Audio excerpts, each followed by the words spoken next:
Yeah. Better know my head, but don't talk about it, be about it. That's the code we live in the game with them pit bulls. See the proof and how to give from the pit to the trophies. Every chain, every game. Don't talk about it, be about it. Be about it. Don't talk about it, be about it. That's the code we live in the game with them pit bulls. See the proof and how to give from the pit to the trophies. Every chain, every game. Don't talk about it, be about it. Be about it. Most wanted kennels in the spotlight, danger alert, come with the name. Super kennels competition, all built for the fame. Work kennels was the work and work, while Cherokee kept the game strong. Evolution built a bloodline, where the heart come from. These dogs ain't hype, they the truth in the pit. Every pedigree stamp, when them paws hit the street. Ain't no fairy tales, this that real y'all grit. Don't talk about it, be about it. That's the pit bull script. Shout the brothers with the backbone thick. Veer brothers, color brothers, Bishop brothers legit. They don't talk about it, they be about it every day. Put the work in and y'all let the results say. Them boys on the rise, yeah, the circle stay tight. Plow boys, wall boys, Havana boys in the fight. Different flags, same grind, same fire, same spit. Don't talk about it, be about it. That's the litmus test. Legs in the doom, behind set tone. Loctite, locked in, carved in stone. Church boys hold it with the pit bull gauge. Fruit colors on man, Sean B in the maze. Arsenal gang deal, but your knife stay sharp. Only in America, walk them down, ram in the dark. DSK and Metal High Dog, pound by hard when they hit. Praise to the men who rock this shit. Don't talk about it, be about it. Yeah, they live it. Fat boy the legend, Lil Buster, real strong. Southern bulldog, keep the bloodline long. Latin force pressure, sniper don't miss. Shaded day, shaded with a killer instinct. Twist, super night power, unit whole rank. Boot camp, click hitting like a Sherman tank. Lil' fine with the vision. Tennessee dog pound, got their eyes on the pit. All legendary, really the shit. Don't talk about it, be about it. Yeah, they built it brick by brick. Talk about it. Yeah, they built it brick by brick. Talk about it. Yeah, they built it brick by brick. Talk about it. Don't talk about it, be about it. Don't talk about it. That's the yard law, from the pups to the legends. Everybody stand tall. Every name on this track got a story that's lit. Don't talk about it, be about it. Every name on this track got a story that's lit. Don't talk about it, be about it. Call this some legendary pit bullshit. Pit bullshit. Pit bullshit. Pit bullshit. Pit bullshit. Pit bullshit. Pit bullshit. Pit bullshit. Pit bullshit.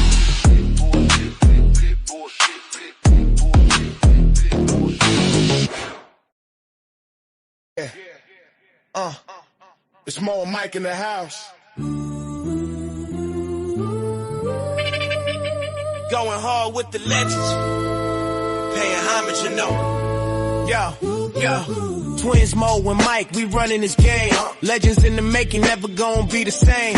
Kennels popping hard, these game dogs raised right. The brat, pretty mama, they shining so bright. LaMayday, what a day, they breed the heat. Red Ruby L-Rod, they can't accept defeat. With 38 special and yellow bird, we top tier champions, grand champions, ain't no fear. Run the register of merit, we got the elite. Mayday bug Jeep, yellow Frisco, feel the beat. Females like honey bunching awesome, baby, we tight. Bloodline strong, spreading knowledge, taking flight. Scratch two and don't talk about it. We the real deal, you know it's no doubt about it.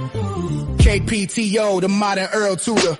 Got in the pack, making moves like a tutor. Apbt, family thick, like legends in the game. Legend of them, Triple M. Shout out the name, Deep South, Roadblock. We upholding tradition. Mama, Southern Kennels, we got that ambition. Hardcore hitters, Stone City brings the fire. The Abrahams, the fam lifting us higher. Run the register of merit, we got the elite. Mayday bug Jeep, yellow Frisco, feel the beat. Females like honey bunches, awesome, baby, we tight. Bloodline strong, spreading knowledge, taking flight. Scratch two and don't talk, be about it. We the real deal, you know it's no doubt about it. Listen up, respect the hustle, respect the grind. Ben, Nate Dogg, putting in work intertwined. Keeping that legendary status alive, you feel? Don't hate on the ride, catch the bus, we keep it real. What's history without a future? We pay the way, Captain. We make it happen, that's the play. So here's to the champions, run the race, stand tall. Twins Mo and Mike, we gon' answer the call. Legends in the game, yeah, we holding it down. In the world of game dogs, we wearing the crown. Run the register of merit, we got the elite. Mayday buck Jeep, yellow Frisco, feel the beat. Females like honey bunching awesome, maybe we tight. Bloodline strong, spreading knowledge, taking flight. Scratch two and don't talk, be about it. We the real deal, you know it's true, no doubt about it.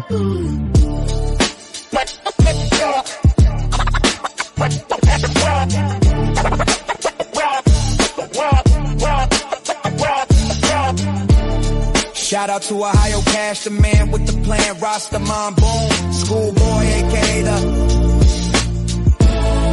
There's levels to this game. Develop your game. Develop your game. Develop your game. Develop your game. Rob, rob, rob, rob. Rob, rob, rob.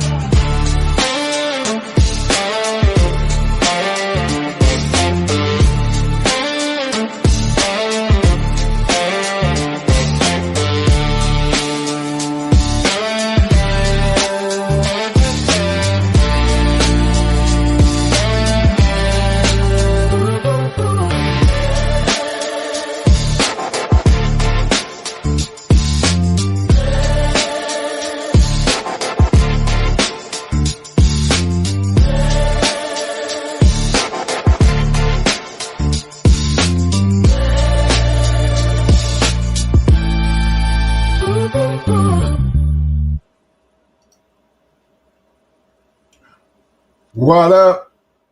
Mic check 1 2. Mic check 1 2. What up? What up?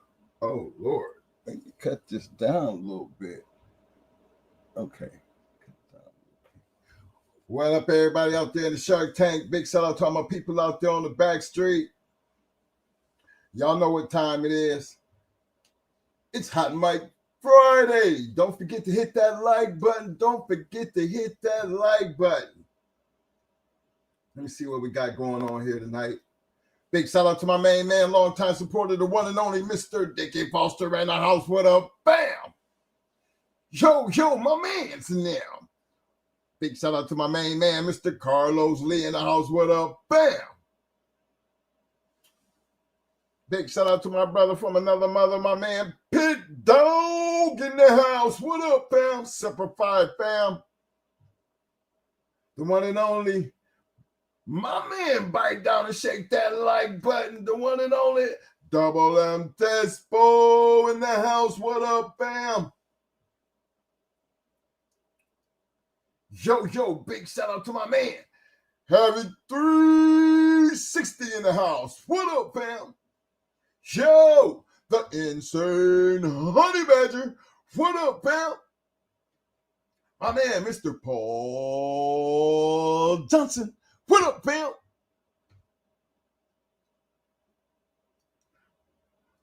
My man, the one and only, longtime supporter, Mr. David Morse in the house. What up, fam? Yo, I see you, Melee 420 in the house. What up? Bam!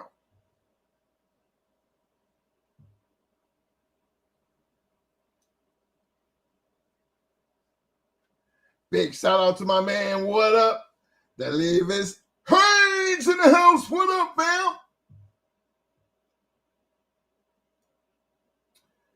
Hey, yo, my man Mike Lee. What up, fam? Where you been, fam? I see you. Yo, big shout out to my man Cabo in the house. What up, fam? Big shout out to my homie S6143. What up, fam? Yo, big shout out to T-Max in the house. What up, bam?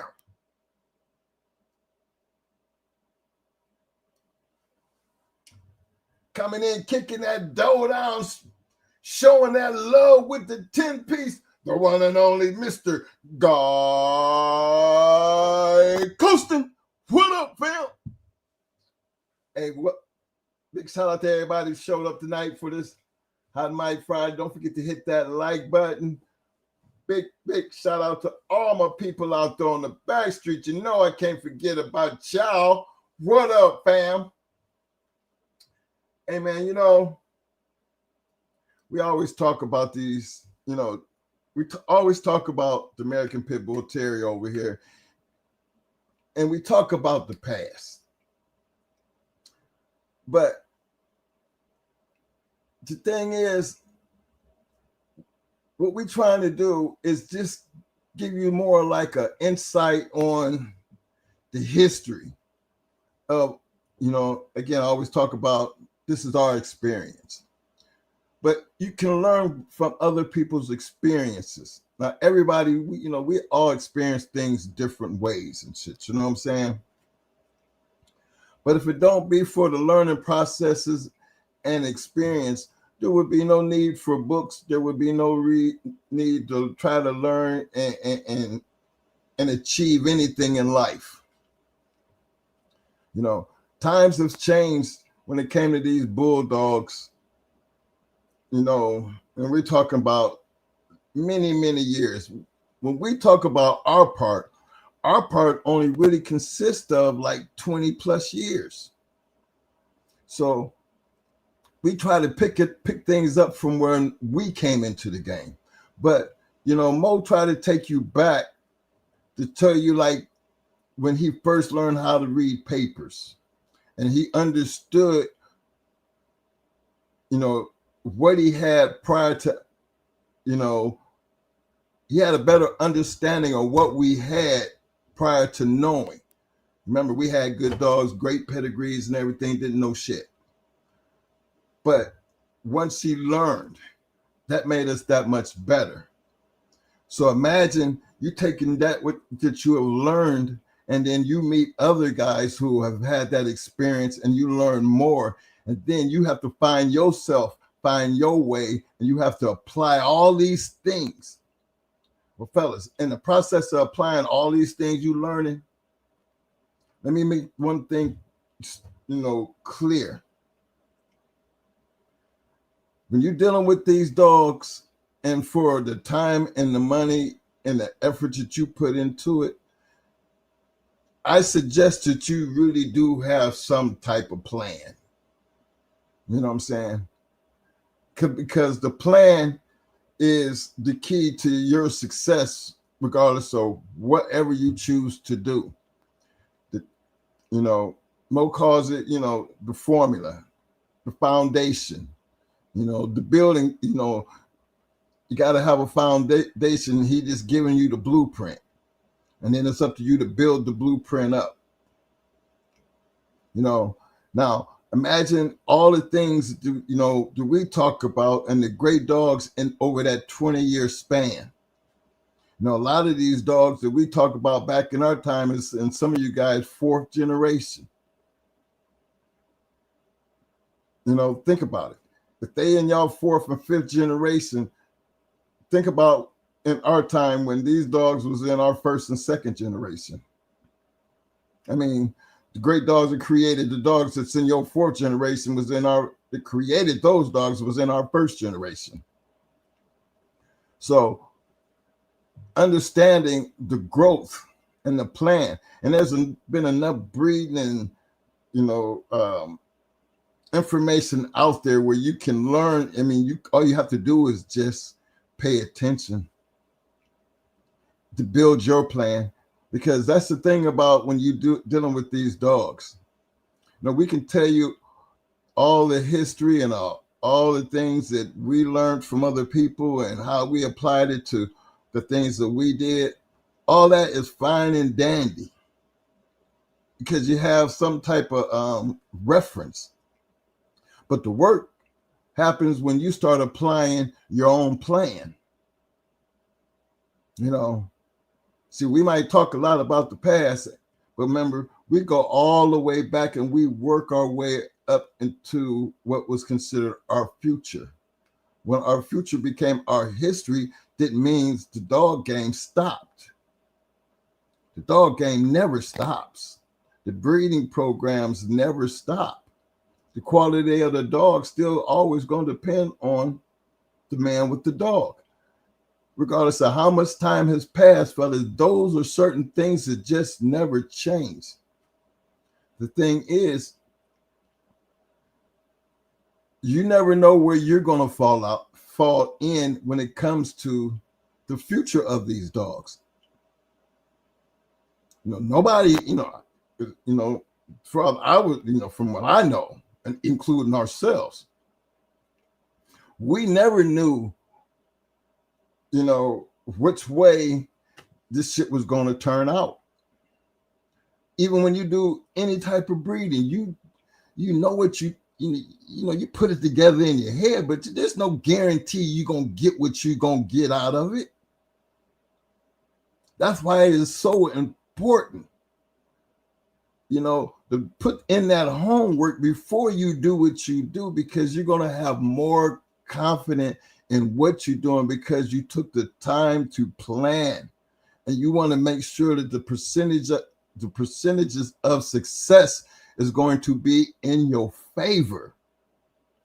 Because when that litter hit the ground, man, do you know how much time you got to wait to see exactly if it's going to work? If it's going to produce what you want it to produce, or is it going to be what you want it to be? Imagine the years that's going to go by before you can really appreciate what you have done. That's why it's so important not to waste time, but to actually, you know,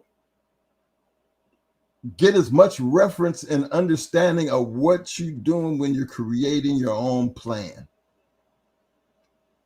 Because it's all about the plan. You know, Mo gives you the formula.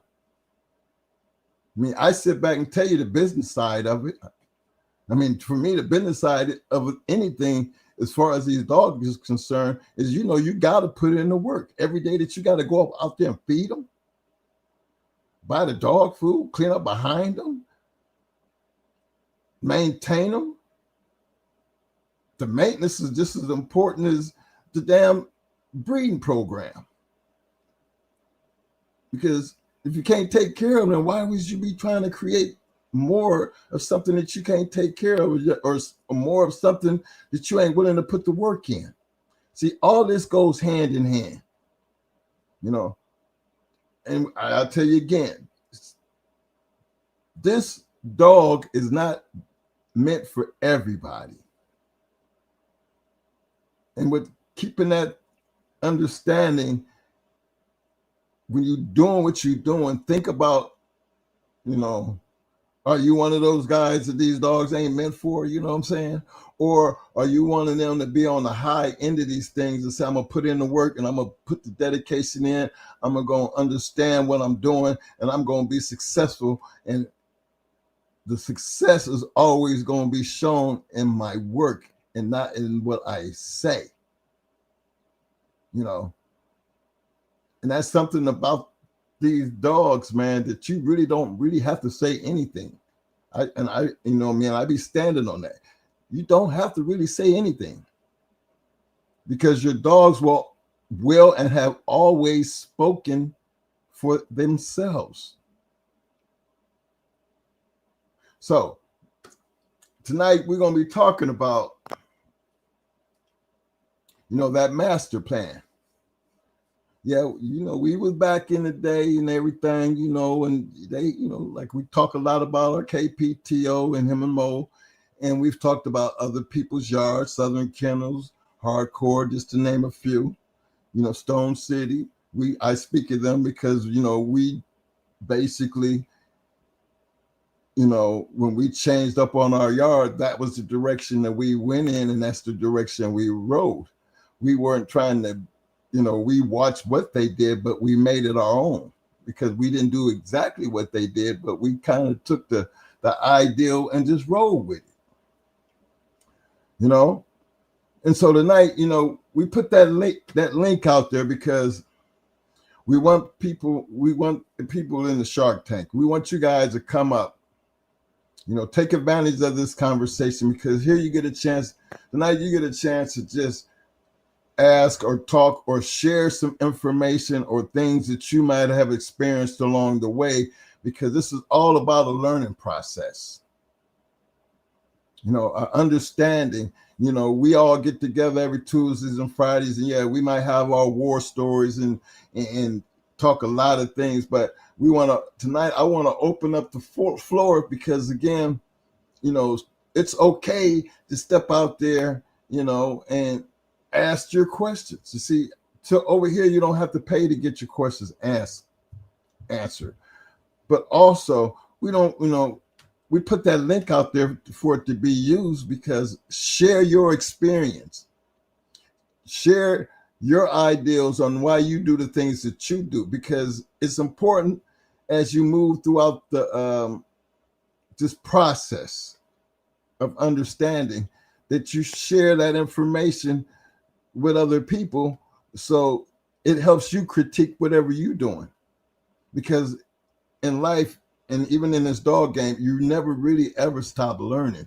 So it's always good to take the opportunity to absorb as much as you can, but also be willing to share your knowledge, because that's the only reason why we do what we do. It's not about the money, man, for real. It really is about sharing information and conversating. We used to do it on, Saturdays and Sundays, everybody get together and, man, hey, have some of them great conversations. You pick up some of these old journals or some of these old books and just read some of the stories that's in these books, and you'll notice that everybody had a conversation. Everybody had, those interviews or those conversations where they used to talk to their mentors and they share that information. So don't ever think that this game became, one of them games where everybody was being secretive about everything that they was doing, because not everybody was like that. Because if they was, what was to be the purpose of having a book, or even writing a book, or even, chronicalizing, the history of these dogs? It's not supposed to be a secret. Sometimes, some of them guys with their breeding programs, they made it a secret, but then sometimes y'all sit back and you turn your nose up at people like Maurice Carver because he didn't want nobody to know his recipe. Well, I mean, me personally, I never hated on a person like that. The thing is, regardless of what was on the paper, the reason we talk about Maurice Carver because of the paper, but let's talk about the dog. Dog might not have been bred nothing like what he said it was, but then we wouldn't even be worried and talk about the damn dog if the dog wasn't worth talking about. And y'all have heard us say this so many times. So that part right there, you guys got to understand. It always ain't about the paper. Never have been. But somebody got out there with the dog and put in the work. And I think that's what's important. And that's the major part of the plan. You got to be willing to put in the work. Let me get back up here. Want to give a big shout out to my man, Rock Solid in the house. Welcome to the Shark Tank fam. He said, salute guys. Been watching all your videos, but I always miss the lives. Only catch the next day. But you guys are so knowledgeable, and the American Pit Bull Terriers. You are thank you for all your knowledge. Appreciate that, fam. Let me take care of that. I'll be able to take some finish up here. Rock Solid, you will be, you notice everybody's in blue. That's that hard work. And everybody in the Shark Tank, that's just how we roll, because we all on the same level around here. Opinions,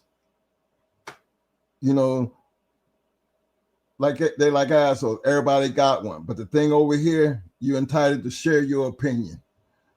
So that's why we all blue around here. All we ask for is, everybody respect each other.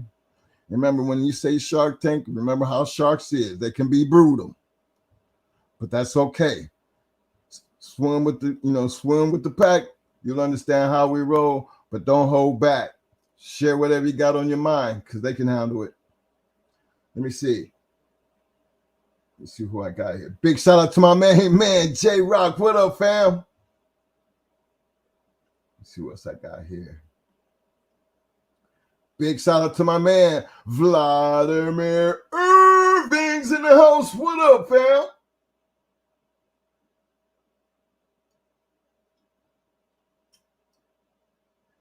Mikey Red.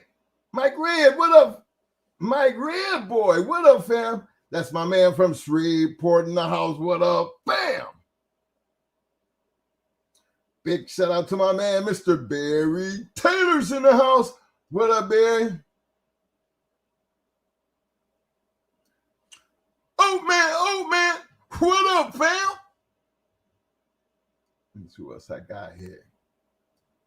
Big shout out to my man, Mr. William Turner in the house. What up, fam? Yo, Will said, Stone City, Gator Boys, hardcore, all excellent fellas. My time back in the day with Ming Man, Louis V, Sam Peru. I think I said that right. Hey, Will, just, for me, just asking, where you located, fam? What part of the country? While you're doing that, let me give a big shout out to my man, Mr. Corey Jones. What up, fam?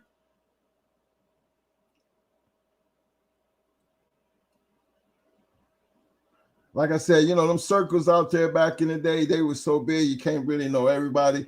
But look, like my man Will was talking about, I'm pretty sure Mo knows some of them names, especially Ming Man and Louis V.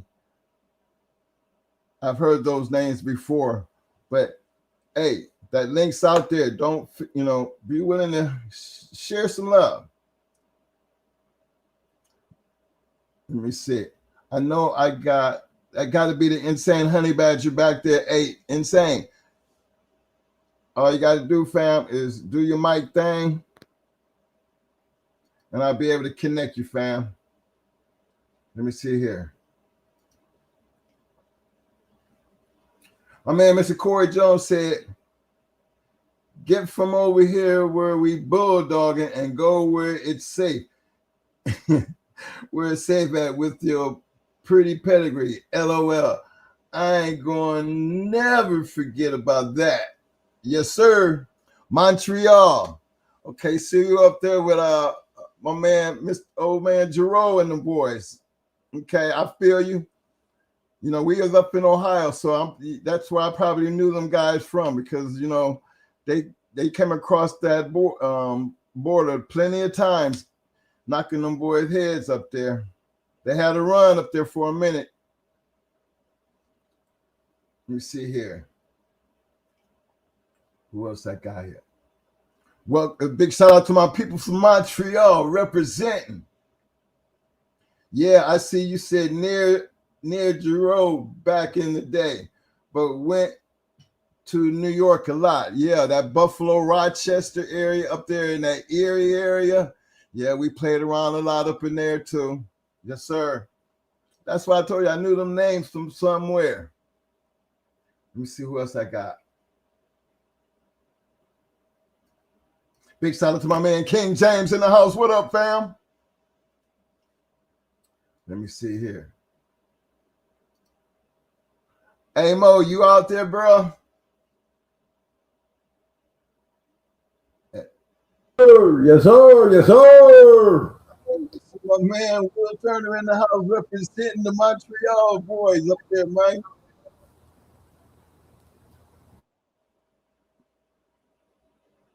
Let me see here. I don't know, Insane having problems, I guess. I see him here in the backstage, but he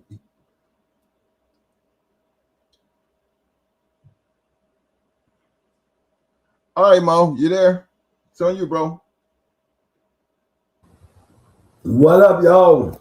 Thank y'all for coming out. Come on, guys.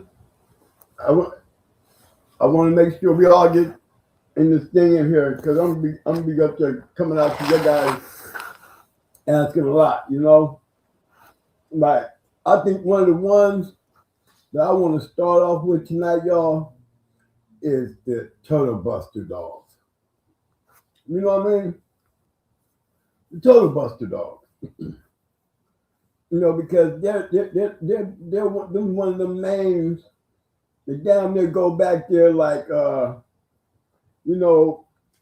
there like Jeep and Kingfish and Zebo, and And a lot of guys be wondering, you know, they at one time they were good, but what happened? You know, and where did they fall off at? I don't really think they fell off. I just think, you know, when you start adding in stuff, it starts changing what it was. So let's go investigate. You know, so everybody right there on your computers and shit, let's go find us some Total Buster. And anybody got any comments or pedigrees? You know, be open. Come on, let's go investigate the Total Buster stuff. You know what I mean? You know, what do y'all think happened? I mean, I don't, did it ever really dead out? Really? Did it really? You know, some people say it did. Hey, I got my man Eminem in the house. I'm going to give a big shout out to my man Oatman. He said, Mike, if you had to describe the historical pit bull game to a game played at the casino, which one would it be? I had a conversation earlier today. You know, I think I talked about this about a couple shows ago. It would be Texas Hold'em, fam. It would be Texas Hold'em. Historical pit bull game to a game played at the casino. Which one would it be? I had a conversation earlier today. Hey, Mo, why I gotta hear your echo, man? Why I hear that? Oh, man, I think I talked. That ain't my echo. Yeah. Hey, big shout out, big bro, Eminem. What up, fam? Which one would it be? You got it. I'm just seeing what y'all talking about tonight, homie. Okay. That's Triple M feedback. Don't keep saying my name. Okay. Hey, big shout out, big bro, Eminem. What up, fam? Eminem, that show, we're hearing the feedback, fam. Okay. Let me get before I get too started here. Clifton behind enemy lines. I see you, fam. SBC Kennels in the house. What up, fam? He said, Plowboys, Willie, ROM. I hear you. In the wood. What up, fam? Oh, man, you know about that Texas Hold'em, right? That's how the game go, fam. You always got to make your hand.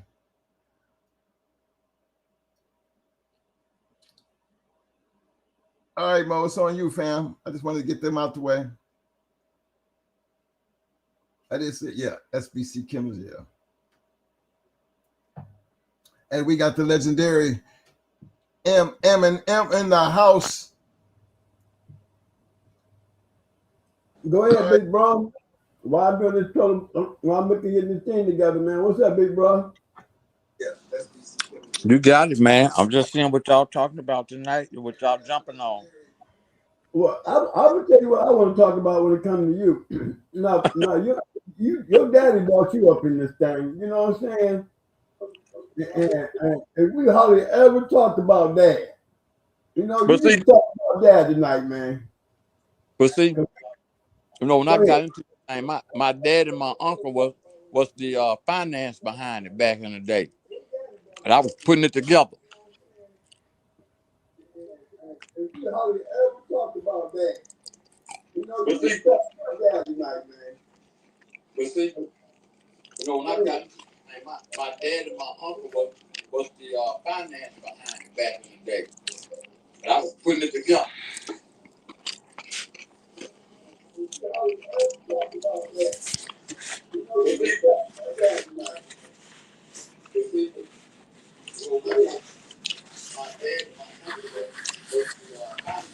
Can you hear me? Yeah, I can hear you. Okay. That feedback is coming. I guess you it's playing back because I can hear you like you got the TV on and the delay is coming back to your background. Okay, I got it. Hold on. Mm-hmm.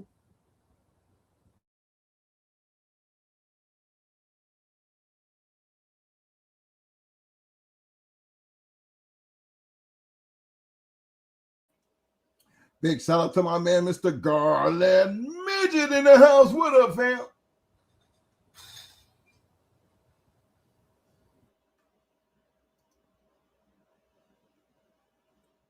Okay, hold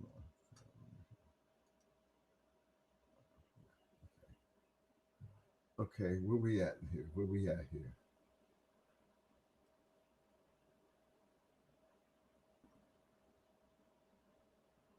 Let me see, make sure I got everybody caught up right quick. Let me see what else I got here.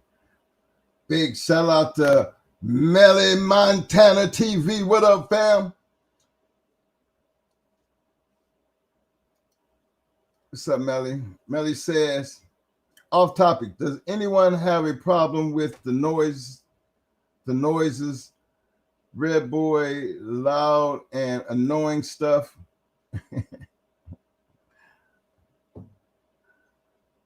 Or is it just my strength? Nah, bruh.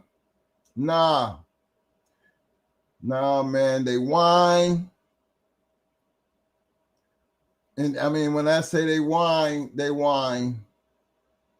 You know, I guess it's, I'm gonna just put it like this. I feel like, you know, when we be talking about there's certain traits, like we got certain traits where you got hard keepers, some, you know, you got man biters and you got them hard keepers, and then you got them ones that's just, you know, like, let me see, how would I put that? They like needy, you know, because I know mine, you know, my dog and Mo dog, even they're litter mates, but they still have that same, you know, and they Red Boy, you know, they some of our old stuff, but they needy dogs, you know, they whine, they do all that, you know, and bark all the goddamn time, that you have to always give them special attention. You know, they tail tuck under their ass and want to run 50 miles an hour around the house, and then you got to take them outside 50 miles an hour around the yard. But them same ones, you get them in the corner, man, and they'll be just they scream just as, you know, it's a different type of scream, but the nuttiness is still there. And I just think it's in the strain, because we've been dealing with them for all these years, and I'm telling you, they all got some little crazy knack about them. Now, one thing I can't stand is one that just constantly barks, you know, and that's something that we broke early, because, you know, that's what them shot collars was for. You know, they want to come in the house, they know how to come and knock on the damn door. Don't stand out there and be yelling and damn barking. If you want to get off, you know, a couple barks, and if I say shut up, shut up. But then everybody get that time off the chain. When you get that time off the chain, you get a chance to spend that kind of time with them, and they don't be as bad compared to if you don't spend no time with them. And I just call them needy ass dogs, because I know mine are. But I try to show them that attention, so when I get to the point where I get tired of hearing a bunch of noise, I deal with it. And I raise them to understand, shut up means shut up. You know what I mean? Yeah. You're right, Oak Man. Very vocal. Yeah, you Melly Mel said, yeah, loud whine, like, oh, motherfucker, that shit down there make you want not to even feed their asses. Yeah. But you know what? They don't be as bad when you spend a little bit of more time. You know, that's the thing about them. You got to spend a little time with them and get them to understand the way you don't have to, you know, go address the shit. You know, sometimes you got to just teach them shut up means shut up. You know, but the whining, they going to always want your, you know, I'm not going to say always, because even though mine know when to shut up, you know, it doesn't stop them. If they want to do something, they do that little, that crazy ass. No, it ain't time. And if you notice, if you feed them at a certain time every day, you'll notice they'll start that shit every day, right about 20, 30 minutes before feeding time. They start that shit. And then you'll notice after they eat, they'll do the same shit because then they know that they start learning that normal routine. Now mine, I say it that way because they're in the house. But imagine how it was when we had all them dogs on the yard. And they all knew what time it was. And everybody knew every day, the jealousy part when it's time to who's going to get off the chain first, who's going to go do the run, and then you had to deal with all the barking and carrying on. But our dogs, we kind of raised them as puppies, so it was kind of a little bit easier on us to when Mo walk in the yard or I walk on the yard and tell everybody to shut up. Then and you got that one that don't want to shut up. Now you're walking down to the yard figuring out which one don't want to shut up. You know what I mean? And everybody else at that point, they kind of know shut up means shut up. But yeah, that's just something, that comes along with the breed. I tell you what, I prefer to deal with that than to be dealing with a man eater or dealing with one that want to chew on his house all the time, or do destructive shit. My man, Insane Honey Badger. I see you, fam. All you got to do is set your mic up and your video. Just kill your camera. You don't have to have nothing, as an avatar. Just set your mic up. Come on, I see you popping in and out, fam. Let me see who else I got here.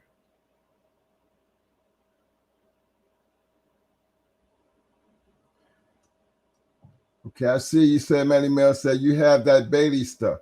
Well, we're going to be talking about some of that because, the fact that you got that red boy with that Bailey, yeah. That Bailey's bingo.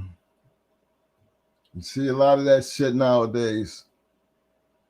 That's that cross, I'm pretty sure Mo going to be going over it because we got some of that Bailey's bingo with that Stampanado and that Garner shit. So I guess that's supposed to be the new thing, but we've been ahead of that for a couple of years now. It's just, surprising to see how much of it is being done nowadays. And they're really good dogs, nice structured, great attitudes. One thing you got to worry about with them red boy dogs and with some of these outcrosses, I would say the skin condition. Now that's something with this new batch that I've seen us have different issue with. Now we got it kind of under control now, but I've seen other people, on Facebook who were showing certain things and didn't know what it was from and thought it was allergies and shit like that. But we did a couple of things and treated it a whole bunch of different ways. But somehow, some way, we figured it out and we took care of that issue. But that's just one of the things that comes along with, when you're dealing with different crosses and different types of bloodlines, because you're going to have some other shit that's going to come with it. And those are just some, you got to take the good with the bad. Let me see here. I seen some. Big shout out to my main man. Big time. MB45. What up, fam? Let me see who else I got here. Big shout out to my man, Mr. Barry Taylor.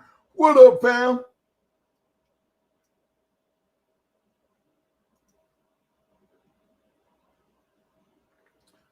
Big shout out to my man, Mr.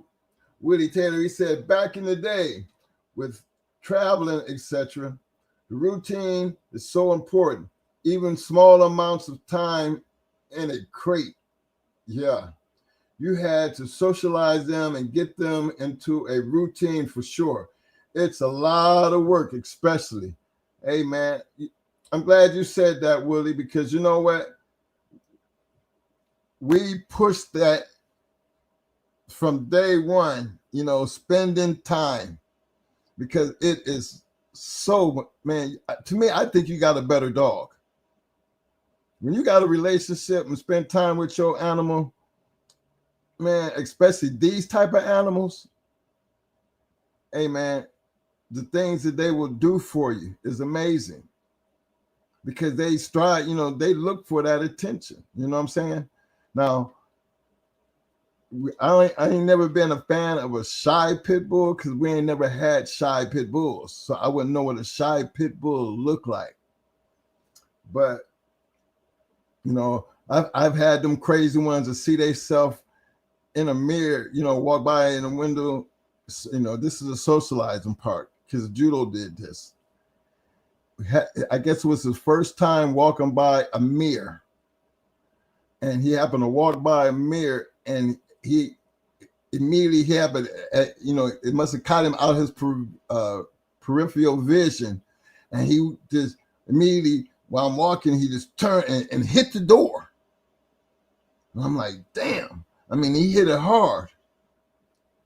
And then I was walking in one day and there was a dog statue and he attacked the dog statue. I mean, he just not paying attention, not thinking, and he hit it and then bing, and it knocked him out.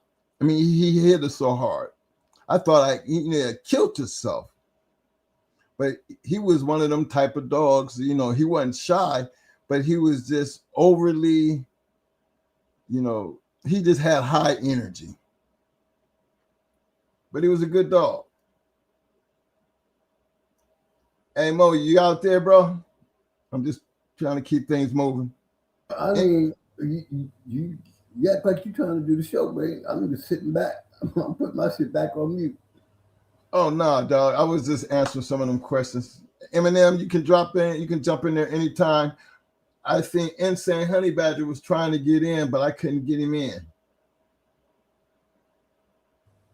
Well, first of all, let me correct you on Bailey's Bingo.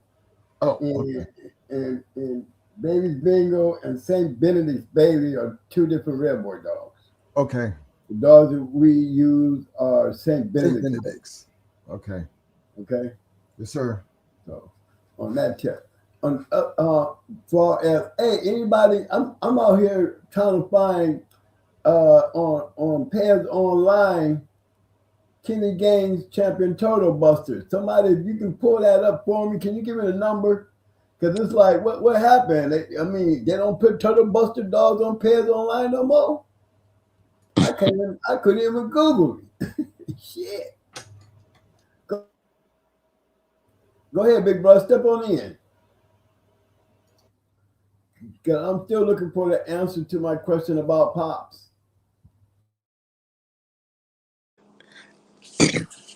No, I was going to comment on when you was talking about, having that relationship with an animal and everything. And I kind of catered to you. I understand what you're saying. But it came a time, because I was told by Mr. Wallace that if it is what it is, it don't matter who hands they in. And we had to find that out because it got so tough at one time until we were just literally getting there and I was putting them in somebody else's hands.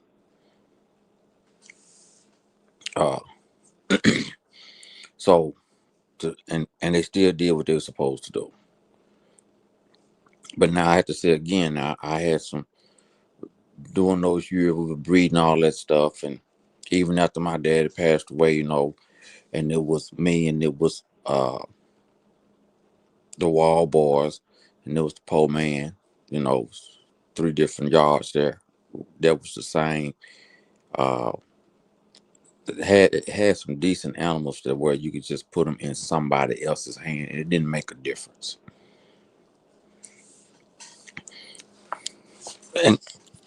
But I was told by Mr. Wallace, he said if there is what there is, it don't matter.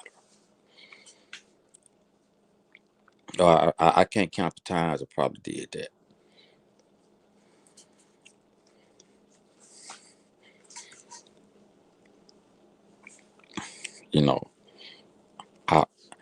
Like people have them in the house with them and all that and all this and all that. But my thing is, if they are what they are, it don't matter. because I did it many times. You know, there was times I went and I just stayed in the hotel.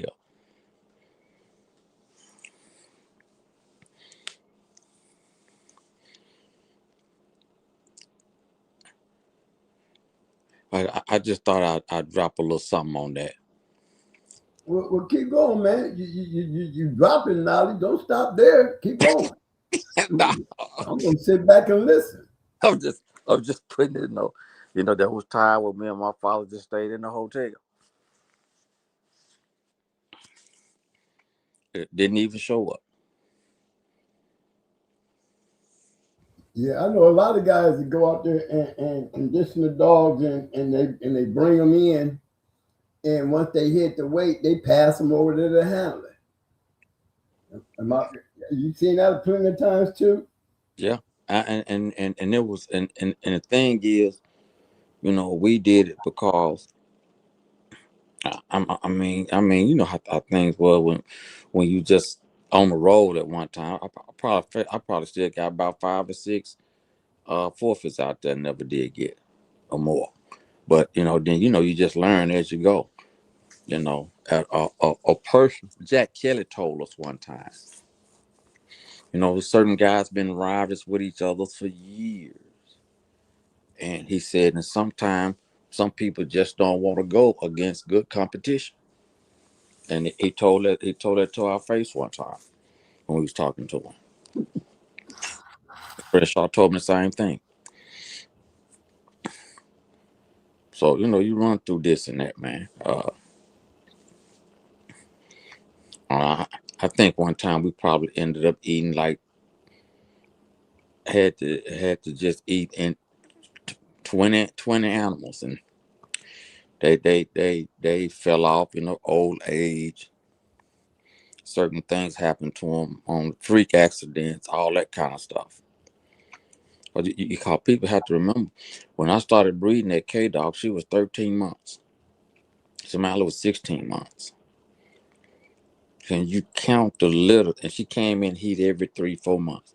Can you count the litters of that we had? And it produced the same thing every time.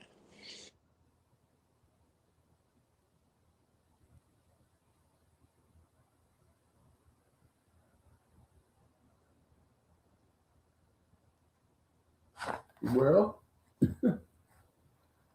that's all you're gonna say on that? You still there? Did we lose him? His mic's still on. I was just checking out Barry. Yeah, we must have. Did we lose him? No, he's still there. Big bro, you still there? Yeah, I see him still there. Big shout out to my man, Insane Honey Badger. What up, fam? I see you. Yeah, what's going on? What's going on, man? How y'all doing, man? How y'all doing? Glad to see you on maybe, man. Good to see you, man. Yeah, man. It's been a while, man. So I had to come through, see how y'all was doing, man. Only the twins could get me, man. What's up, man? Man, I'm just taking it easy, man. But you know, far as you know, the question may be far as new, where's the directions can we go?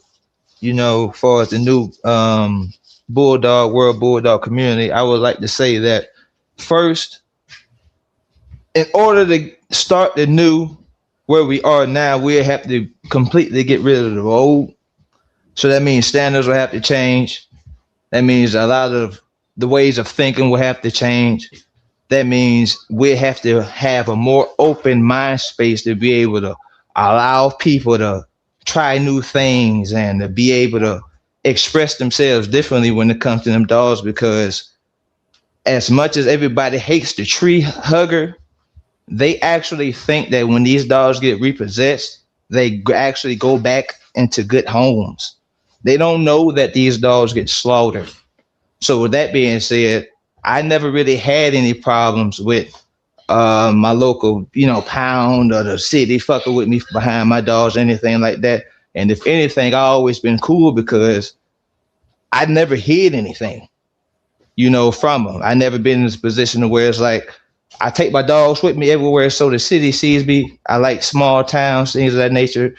And everybody sees me with these motherfuckers. And everybody sees me working with them. Like I say, people that stop by and goddamn look bad.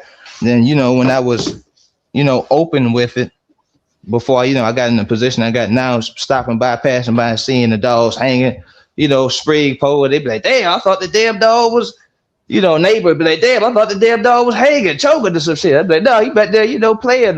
They hear motherfuckers going crazy back there.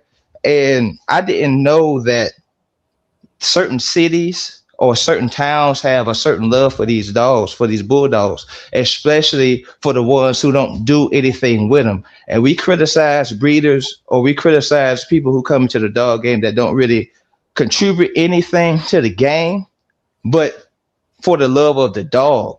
And regardless if, people call these dogs, bully terms or include the bully with these dogs, they just see these animals as a whole.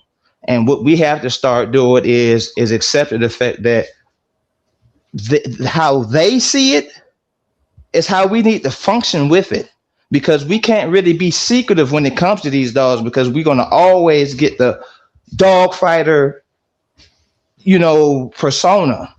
But that's more cops. That's more type of if you're doing something bad. If you're not doing anything, I'm not walking around with scarred dogs. I don't have a whole bunch of dogs barking. Shit, I take care of these motherfuckers, as you all can see if you do any research on me. So I don't really have any of these problems. So when I hear the people that are in the cities, like your local store, local, and I walk my dog in there, and and they be like, hey, what type of dog is that? I have to tell them that, hey man, this is a mixed breed, Labrador mix or some shit. If I can put it off. I got to tell them it's a mixed dog. And they're like, man, that's a bulldog. Stop playing. And I'm sitting here telling these people or trying to portray it like it's something else so I can try to hide. And it's like, what's the point? What's the point if you're not doing anything? There's no point of hiding. And one thing that these, YouTube people or these so-called gatekeepers within the community have to understand is that the people that are just coming around or somewhat just now joining, you can't shun these motherfuckers based off of the knowledge that's accessible at the time, regardless of how they get this shit. And you can't blame anybody that's getting in these games or trying to take it or actually do it the right way, predicated on times, speculated on the fact that how else are you supposed to be able to do something else if your own fucking community doesn't give space for creation that allows people to be able to do things without having to be shunned for not being a fucking dog man. And this is what comes to my, my first point, twins. And I'm gonna like for y'all to agree to disagree with this. Is it okay to strip the dog man title from people who only got in the game for pit bulls instead of dogs universally? Now, I was a dog man before I started fucking with these dogs. I always knew how to take care of dog breeds, just like how the twins came in. This is why I like the twins. So for all you motherfuckers that got so much to say, I came up how the twins came up in this shit. Exactly, to be exact with you. Only thing difference is I never fuck with the type of people he fucked with, and times are different. Same goddamn storyline.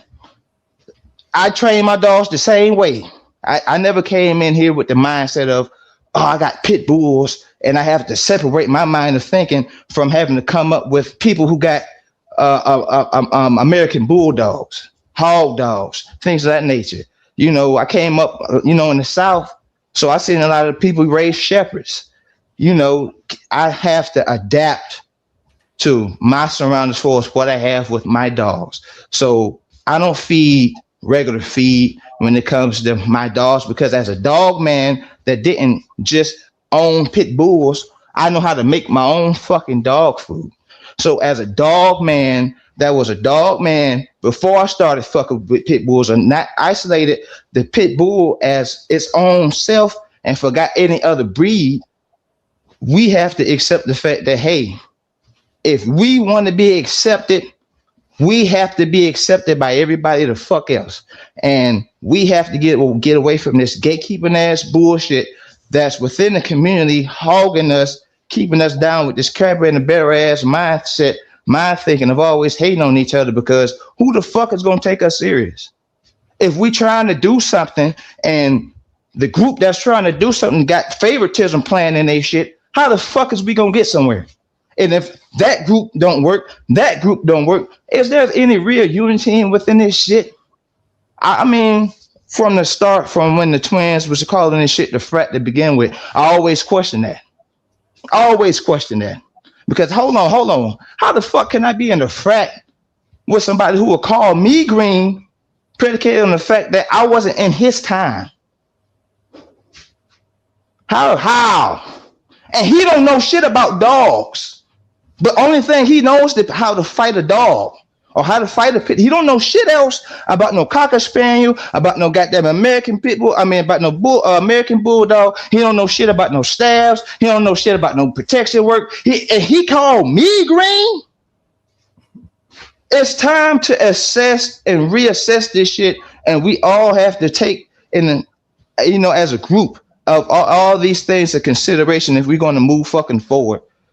We have to really bring everybody that was on the high horse before down to reality on the same playing field as everybody else, because if we're going to have a great reset in this shit for us and our breed to be acceptable so we don't go fucking extinct, we all have to come to a common resolution of how the fuck are we going to take the right steps to transition with these animals.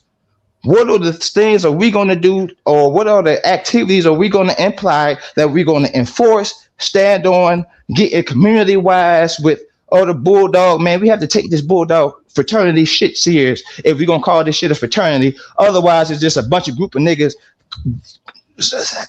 quote-unquote, dog fighting, selling puppies, and getting busted. I'm tired of this bullshit of having to goddamn question who's really a part of this shit, who's really trying to help the breed instead of just exploit it for the money that they're in. Because let's be honest, I've asked people, have conversations, and even heard on these same podcasts, the majority of these niggas don't give a fuck about no other dog besides the pit bull. Okay, that's cool. But how the fuck do you expect any other group to sit here and piggyback to try to reach down to help you up, to bring you up, if you don't give a fuck about what the fuck they give a fuck about? And you won't even put in a position of where you're trying to learn something. This ain't got nothing to do, and this is why I like, PBK, everybody hates on them, but outside of all that bullshit, what the man doing, or Shogun Samurai, what these people are doing are showing people these new avenues, and all they have to do is just milk the weeds, and we can finally get somewhere. And it's time for us to really support, if we gonna fucking support. Otherwise, get these dogs the fuck up, especially for the ones who don't really give a fuck about the dogs going anywhere in the general. They just want to get the money off the back end. Because these are the same dudes we have to consider within the frat, and these are the same dudes that we have to consider fucking dogmen. So with that being said, man, I ain't trying to, take over whatever the case may be, but I mean, how y'all feeling on that, man? Am I tripping? Am I wrong?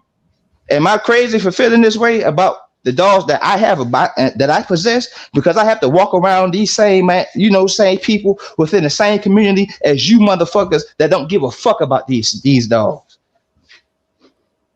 And they got to judge me off of you motherfuckers.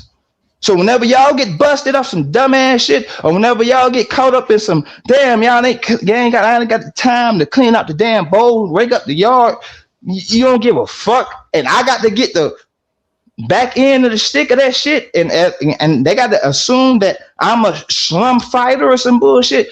Is we gonna clean up, or are we not?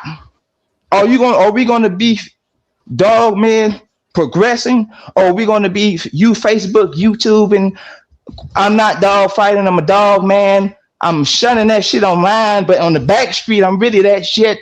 I'm tired of all that fake ass shit. What are we doing? And I'm sorry, twins, but I'm putting all this shit out on the table now. So when ain't got to be no question marks going on within the future, ain't nobody got to sit here and, I didn't know. What the fuck are we going to do within what the fuck we have now. Well, insane. I know why you call you insane, but you know what, bro? You're not wrong. Well, let me explain something to you, bro. There's been two parts of this game for as long as I can remember, even back in our time. You know, that the box game was one game, and then the show game was so much bigger back in our time. I mean, they used to throw big conventions. I mean, as far as shows, weight pulling, confirmation. I mean, on a high level. Okay. Remember, the basement gonna always be the basement, man, regardless of how people feel, because it takes a different type of person to take that risk, and they understand the risk they take. So I used to be a part of that. I don't look down on them, but when it comes down to when they be trying to explain to me what the future's supposed to look like, I see the APDR, I see the ADBA, I see my man down there who's gonna be having this. I can't even think of his name right now. But those shows, you know, that part of the community, that's a part of the community, regardless of what other people around you or might be saying or doing. Don't let that distract you from being a part of that part of that community that you know, that think like you think. Because you can't just find yourself, you know, on the outside looking in without participating. You know, you got to just jump out there, and you get in people who think like-minded like you. I mean, that's the part that's important. You know, the pit bull, you see them everywhere. Everybody's got them, but not everybody does the things that we do, like take them to dog shows. People have Doberman pinchers, people have Malinois, but now ain't everybody running to no dog show. They just keeping them for pets. We go that extra level. You know, we go that extra mile to want to go to the dog show and put in that work to show off our work. That's what's important. That's that part of the game that where, you know, that fraternity still exists. That fraternity never didn't exist. You know, different strokes for different folks. Okay. But I never hated on the dog show people. You know, never will hate on them, because there was many box dogs that became, you know, show dogs. So to me, that division has never been an issue. The problem is the people that are trying to be a part of the game. See, the biggest thing that could have happened to the dog game, to me, in the now, is everybody can sit back and say, "But dog fight" and all that other shit, but can't nobody get away from the champion, the grand champion, the POR, you know, the ROM. You feel where I'm coming from? You can't get away from that. You know why you can't get away from that? Because you ain't doing nothing different to make anything moving into the future worth saying something else. So why you think we always talk about the top 5 of the ROM list? Why we keep going back and talk about these dogs back there? Because those dogs back there are the ones that you're trying to make me believe can be the same dogs that moving into the future, but nobody's putting in the work. See, if you put in the work into them, to me, if you put in the work in the legitimate side of this, you're going to create a name. And you got to be willing to put in the work to create that name. And you can't do it by yourself. It takes a group of like-minded people like you, like Samurai, like other people, like the APDR, like the, you know, damn, my mind's all over the place, but y'all know what I'm saying. You have to become a part of something, and you got to help build on it. And you got to block out everything else, because, you know, that's your yard. And that's the responsibility that you have to take on. And your success with your dogs, are, regardless of what other people think around you, your success is always going to be based on what you do.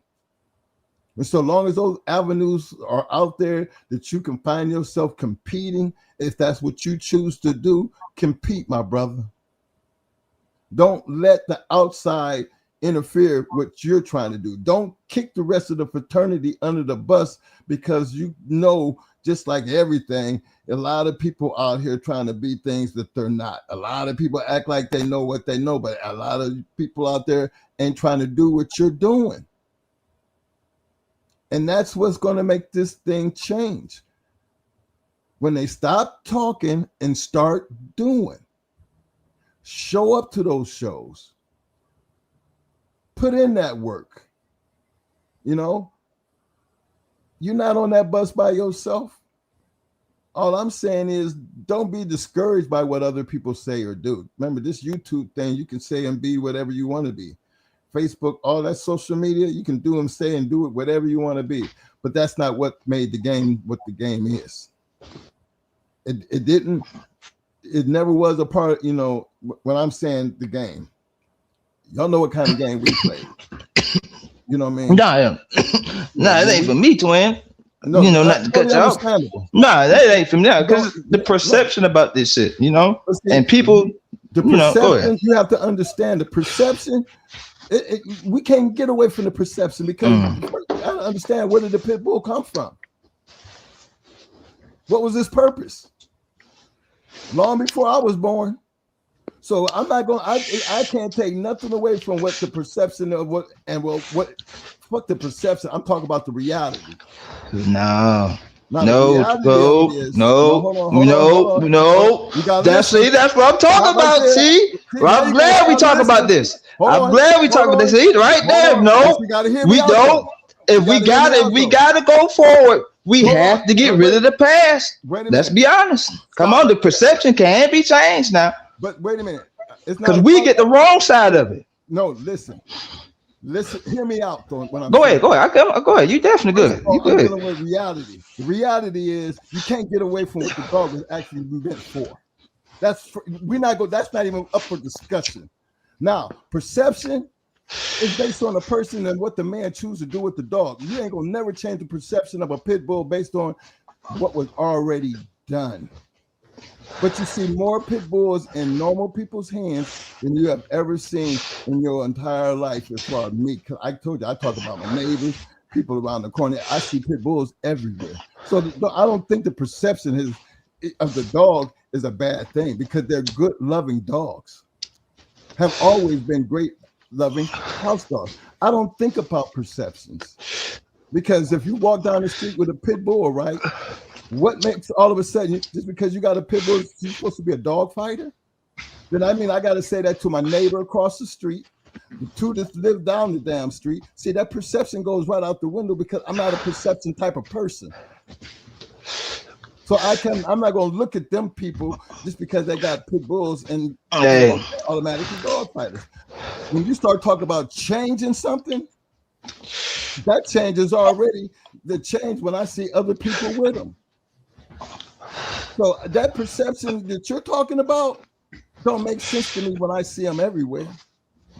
It's not that, twin. See, that's why. See, let me elaborate. Okay. When I say that, I'm saying this: we don't have the perception of the dog or the pit bull doing anything great in the sense of being how we're trying to get it. We don't have that perception now, is what I'm saying. We need that perception now, because how you saying? Yes, you're right. Regular people do have these dogs. They do have bulldogs. They've welcomed me with mine and say, "Hey, you don't have to be alone." They ain't say it like that, you know, shit like that, but like that, like, hey, we see you. And you feel me? These are not, this ain't got nothing to do with race. These are, regular people. And, like I say, man, we need to, because they're going to assume we're dog fighters, man. That's what it is. No, that's not true. That's true, man. That's true, dog. When people out here selling, they go both ways. Well, let me show you something. Oh, you have your pedigree, right? Now, and you've been around dogs. Mm-hmm. All right, when we dealing with Rottweilers, German Shepherds, and Doberman Pinschers, right? They bloodline do matter, right? Right.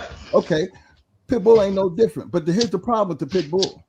The Pit Bull has a history, and if I'm trying to sell dogs, look how they sell dogs around here now. It's off of what? Have you ever seen a Pit Bull that's being sold from being a world champion wall climber or a champion conformation dog? Because there are some out here that's being sold based on conformation. You just definitely not part of the game yet. Definitely. Like that's what I'm saying. See, that's what I'm saying. We don't have the light shine on those more than we have the light shine on the back street. Let's be honest. 9 times out of 10, 8 people are going to think. No. Well, I say that. I say half. Half of people are going to think you're dog fighting, and half of the people are just going to think you're just somebody well taking care of your dogs, especially if they see you a lot. When do you care about what people think when it comes to? It's not about that. It's the perception of where the dog is supposed to go. We have somewhere down the line, we have to give a fuck. But come on now, you can't sit here and try to get help from other breeds to try to help us as a community because that's what everybody's talking about. Let's try to go over here. How the fuck we going to go anywhere if, like I said, if we don't respect the guidelines of other motherfucking breeds and the other breeds don't respect the guidelines of us? Because let's be honest, a lot of people got away from these goddamn dogs predicated on the fact that a lot of niggas got busted. And a lot of these motherfuckers was in the wrong hands biting motherfuckers. That's a lot of people got away from the dogs on that level, predicated off that alone. So with that being said, it's a stereotype. It's no. But the thing is, German Shepherds. Don't tell me. I can say that I've lived through it. I've seen the Rottweilers have their time. I've seen the Doberman Pinschers have their time, and I've seen the German Shepherds have their time, and I'm watching the Malamar have their time. That predication that you're based on, all dogs have to go through it. Pit Bull is just a little bit different because it has a different issue, something called a bully. You know, they do more biting and destroying, but they all of a sudden they become Pit Bulls. They don't call them bullies. They don't call them what they really are. So they just automatically fall into that realm. But I don't cancel out the whole damn community based on what other people say and what other people think. Do you get involved in dog shows at all? Honey Badger, you there? I guess he dropped out of there. But yeah, look, man, I'm like this. I told y'all to be involved in, regardless of what y'all want to do with your bulldog, is totally up to you. You know, I think that's what's important in these days and times. You know, y'all have to build a future like everybody else. You know what I mean? That's why I represent my boy over at the APDR, and I tell you guys, you know, if you're gonna raise I don't tell you what to do and how you want to do it your yard, but if you ain't putting in the work, then you might as well just accept, you know, become a part of the problem. Because I don't see there's any room to make excuses at all about what other people think and what other people do. I think the biggest problem I ever find is a lot of people try to be things that they're not. But I don't take nothing away from the ones who's trying to do something, regardless of what you're trying to do. Just be good at what you're doing and don't worry about what everybody else is thinking and doing. I mean, what's wrong with that? I care what you're doing and how you're doing it in life, what you do with your dogs. But if you're not putting them in the dog show, you know, then I don't know what to say. I don't know if if you're not putting the dog to work, I don't know what to say. Even if it's nothing but learning how to be a protection dog, at least the dog is working. And if you got your mind concentrated on that, why would you care about what everybody else is saying? I mean, that's to me the norm. That's just life in general. But the pit bull itself, the American Pit Bull Terrier, I see so many of them, and you can just see them, and they're just lovable animals. But as far as this community is concerned, just because we have, certain, people to do certain things and how this community has been built over all these years, it's going to take time to change people's perspective on whatever they think. But then that don't have nothing to do with me, you, or anybody else, because it takes a group of people to make a change. One voice ain't never changed shit. So imagine, I'm looking for a lot more people to show up at dog shows, to participate, share. I mean, I'm waiting to see a grand champion wall climber, a grand champion confirmation, which I know they do have them, or a grand champion weight pulling dog. There's so many other things that people can do with these dogs out here that I don't even think that should ever be an issue. The basement gonna take care of itself regardless anyway. So I don't understand why whatever they doing, that's on them. Can't knock them for doing what they do. That's what they choose to do. Just like what you choose to do, what you do, they choose to do what they do. Should have no bearing on anything else. It's not about these dogs having bad names. These dogs have always had a bad name, but not as far as I remember when he was having dog fights going on in the Madison Square Garden, big conventions. So to me, it ain't always been like that, but times change. Just like the UFC used to be underground. Now they done bought it up. Now you can go knock somebody out. Remember, we supposed to be smarter than the dogs. You know what I'm saying? But let's keep reality where it is. What y'all think is this thing is supposed to be new. Well, it ain't all that new yet, because I'm still seeing people, breeding based on things that, dogs of the past. Do you know how long it's going to take to see a dog being bred for being a confirmation winner to where it becomes popular? I just seen the dog, a Doberman Pinscher, win the Westminster. You know how long it's been since a Doberman Pinscher actually won the Westminster? But it ain't the first time. Same thing with these pit bulls. So I ain't gonna try to waste a lot of time on that situation. I'm just put it out there like, fellas, whatever you do with your dog is your business, and how you do it is totally up to you. I just think it's just a matter of stop worrying about what other people do, and then worry about what you do, and then try to be successful based on what you're doing. Everything else should never matter, because there's enough dog shows out here. There's enough activity going out here. If that's what you choose to do, go out there and participate. And God, but twin, just take me out though. Just listen to me. The thing you keep missing is Dobermans, of course, was by people. They had time to what you would call come out again, rehabilitate themselves. Any dog of the past that was somewhat of a social dog in the past that was actually known for doing any harm had that time to rehabilitate. We never had that time to rehabilitate. While we were dog fighting, the whole band biting shit came about, and the whole got tied in together. See, what no other breed had the dog fighting shit or anything other than just man biting tied into it. We have two things that hold us back. We have two things that hold us back. Now, let's be honest here. Let's be honest. Like I say, I don't give a fuck about what a motherfucker think that ain't raising these motherfuckers like I'm raising these motherfuckers. So one thing about it is, a motherfucker who ain't never took care of these motherfuckers can't tell me how to take care of my shit.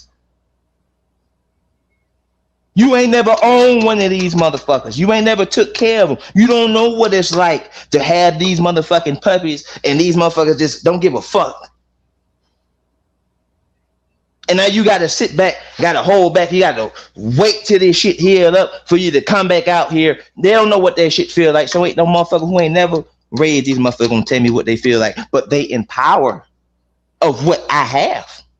And if they can say that, hey, anybody can walk on your yard and be able to say, hey, I feel as though that these dogs are not in well condition. And now you got to fight a goddamn case predicated off what another motherfucker said. If that was so true, how they treat us with these dogs, or how they treat these dogs would already have some type of change in effect. It wouldn't be how it is now. Niggas wouldn't get 400 goddamn years for just owning these motherfuckers.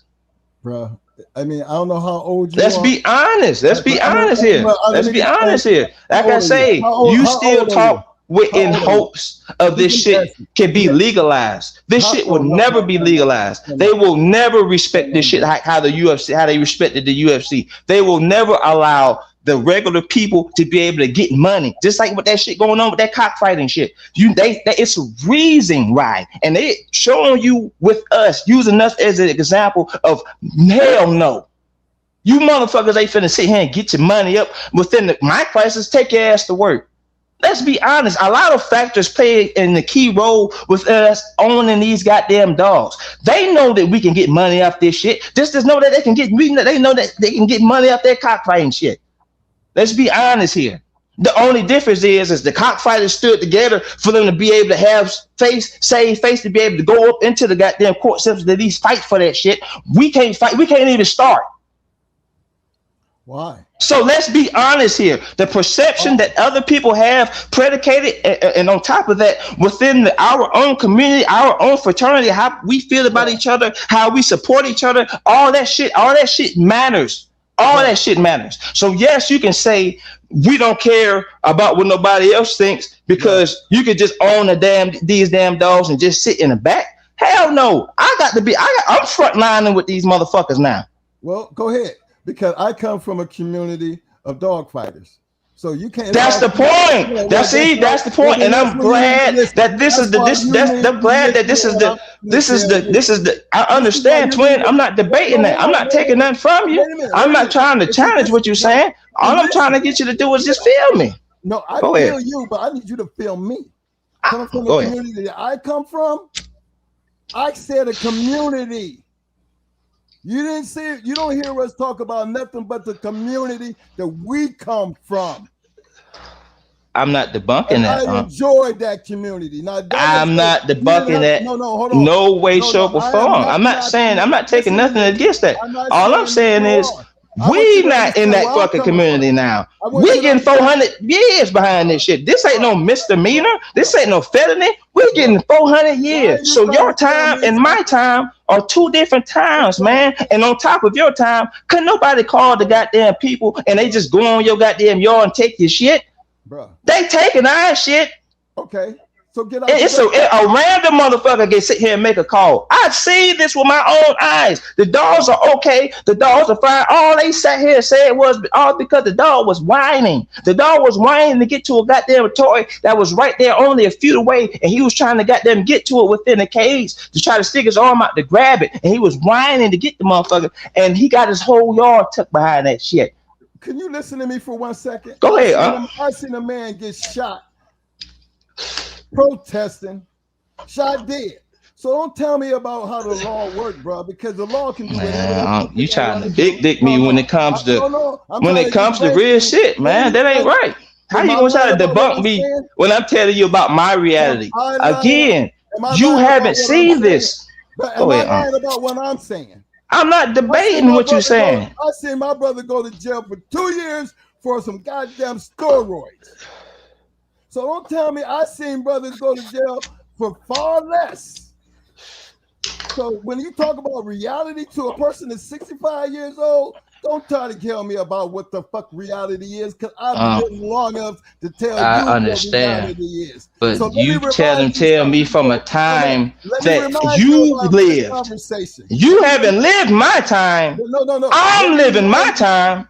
That's the difference between us. That's what I'm trying to tell you. There is no debunking what your time is. I respect that. I respect what you came. But all I'm saying is, hey, with my reality, with the world I live in, how I own these dogs, I have these dogs. No, They're not playing with our ass out here. And we need so bad a system for these animals, man. We need this shit. The community need this shit. The new people that own these dogs need a fucking community, need some type of motherfucking structure. And all I'm saying is hey, can every...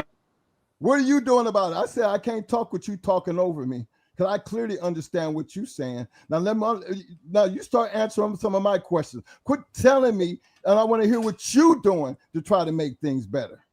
Oh, you want to hear about what I'm doing? I'm gonna tell you what I'm doing. Yeah. I'm being an example by actually taking care of my goddamn dogs. The people get... Wait a minute. I didn't ask you about taking care of your dogs. I would think that any man out here, I'm asking you a question. What are you doing to make things better for the community? Now talk. Go ahead. I'm listening, because that's what I want to hear. I want to hear something. Being the one that's starting to be able to sit here and be able to take my dogs as an example. Like I said, I walk my dogs within the community. Been doing this shit for years. I can go within the community, take my dogs within any store. The clerk will tell you that, hey, don't bring your shit in here. But I can walk in there with my shit. So again, you're trying to tell me something that I see all the time. That don't make you special, bro. Don't try to make you think that that's supposed to be special. To me, I'm talking about something that's going to make the community better. What you do for yourself, that's what you do for your dogs. If you're trying to put pin medals on what you do with your dog, that's okay. Again, I tell you, I got plenty of pit bulls around here to walk. Oh, that's not fair. That's not for myself. Because no. Because see, there you go. I have to wear. You're still trying to talk when I'm talking, and you know how I feel about that. Because every time you trying to, because I got that mute button, and you know you cutting me off. Huh? You damn right. You damn right. Because this ain't a back. You never let me talk because you wanted. I've heard enough. You never heard shit. I never stopped, because every time you want to, you keep telling me what you know. I'm telling you my perspective. You ask me about my perspective. You ask me about the new ways of what's going on. Right. Why is this thing trying to go left based on what he's saying? I don't understand it either, because what he's saying, I don't understand. How because you live in a different past, man. That's why you don't understand. You live in a different world than me. What is he saying? What did I miss? I'm trying to figure out what do you think we missed? You want to know what you're missing? You want to know what you're missing? You're missing the fact that one person, if they already know or have a blank idea that, hey, if I go on the pit bull's yard, the average pit bull's yard now, especially them anybody that has over 5 to 10 of those dogs, I know that majority of those dogs are going to be malnourished. Some of those dogs are going to water bowls are going to be goddamn dirty as hell. Or if not half any, I know some of them that damn yards. These are not what I think. These are the dog catchers, your local dog catchers, your local humane societies, your local goddamn people, your pet lovers. These groups are getting bigger to go against us, and we have no rights legally. This is the point that you're missing. We have to establish something now. You ask, this whole point of why we're here, this whole conversation on this segment is, hey, what is the perspective of the new generation about how we can go and advance for these dogs?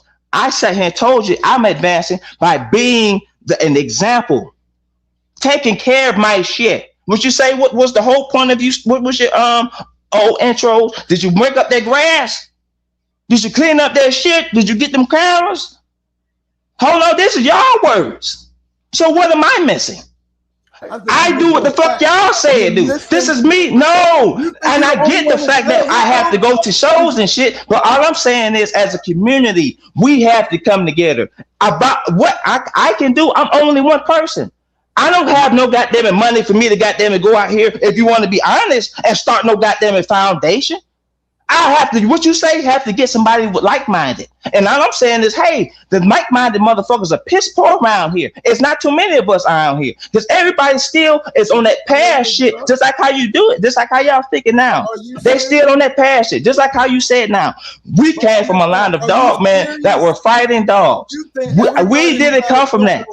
When they ban and start and illegalize that shit, anybody who came from when they illegalized that shit didn't come from no land of dog fighting. It's my perspective to you. So yes, you've seen it all, but you've seen it all up until then, because up until then, y'all were getting the fuck out of the game. We just now picking these dogs up. Let's be honest. Bro, I've had dogs all my whole entire I'm not debunking none of that shit. You're missing the point by not seeing the fact that I have them now. So do I. You had them then. I have them now. Meaning the rules changed for us. You had them when the rules were on your side. I have them now. Don't throw me in that. I never. Hold on, everybody. Nah, he's trying to mute him, motherfucker, because I'm making sense. Like, come on, man. You're making some sense, but you're making sense for you. Okay, let me talk, y'all. I understand everything he was saying, but one thing you wrong on that tip, bro, and you're talking about somebody who's always had dogs. I never got out of dogs. Oh my God, I'm saying that. I have to start.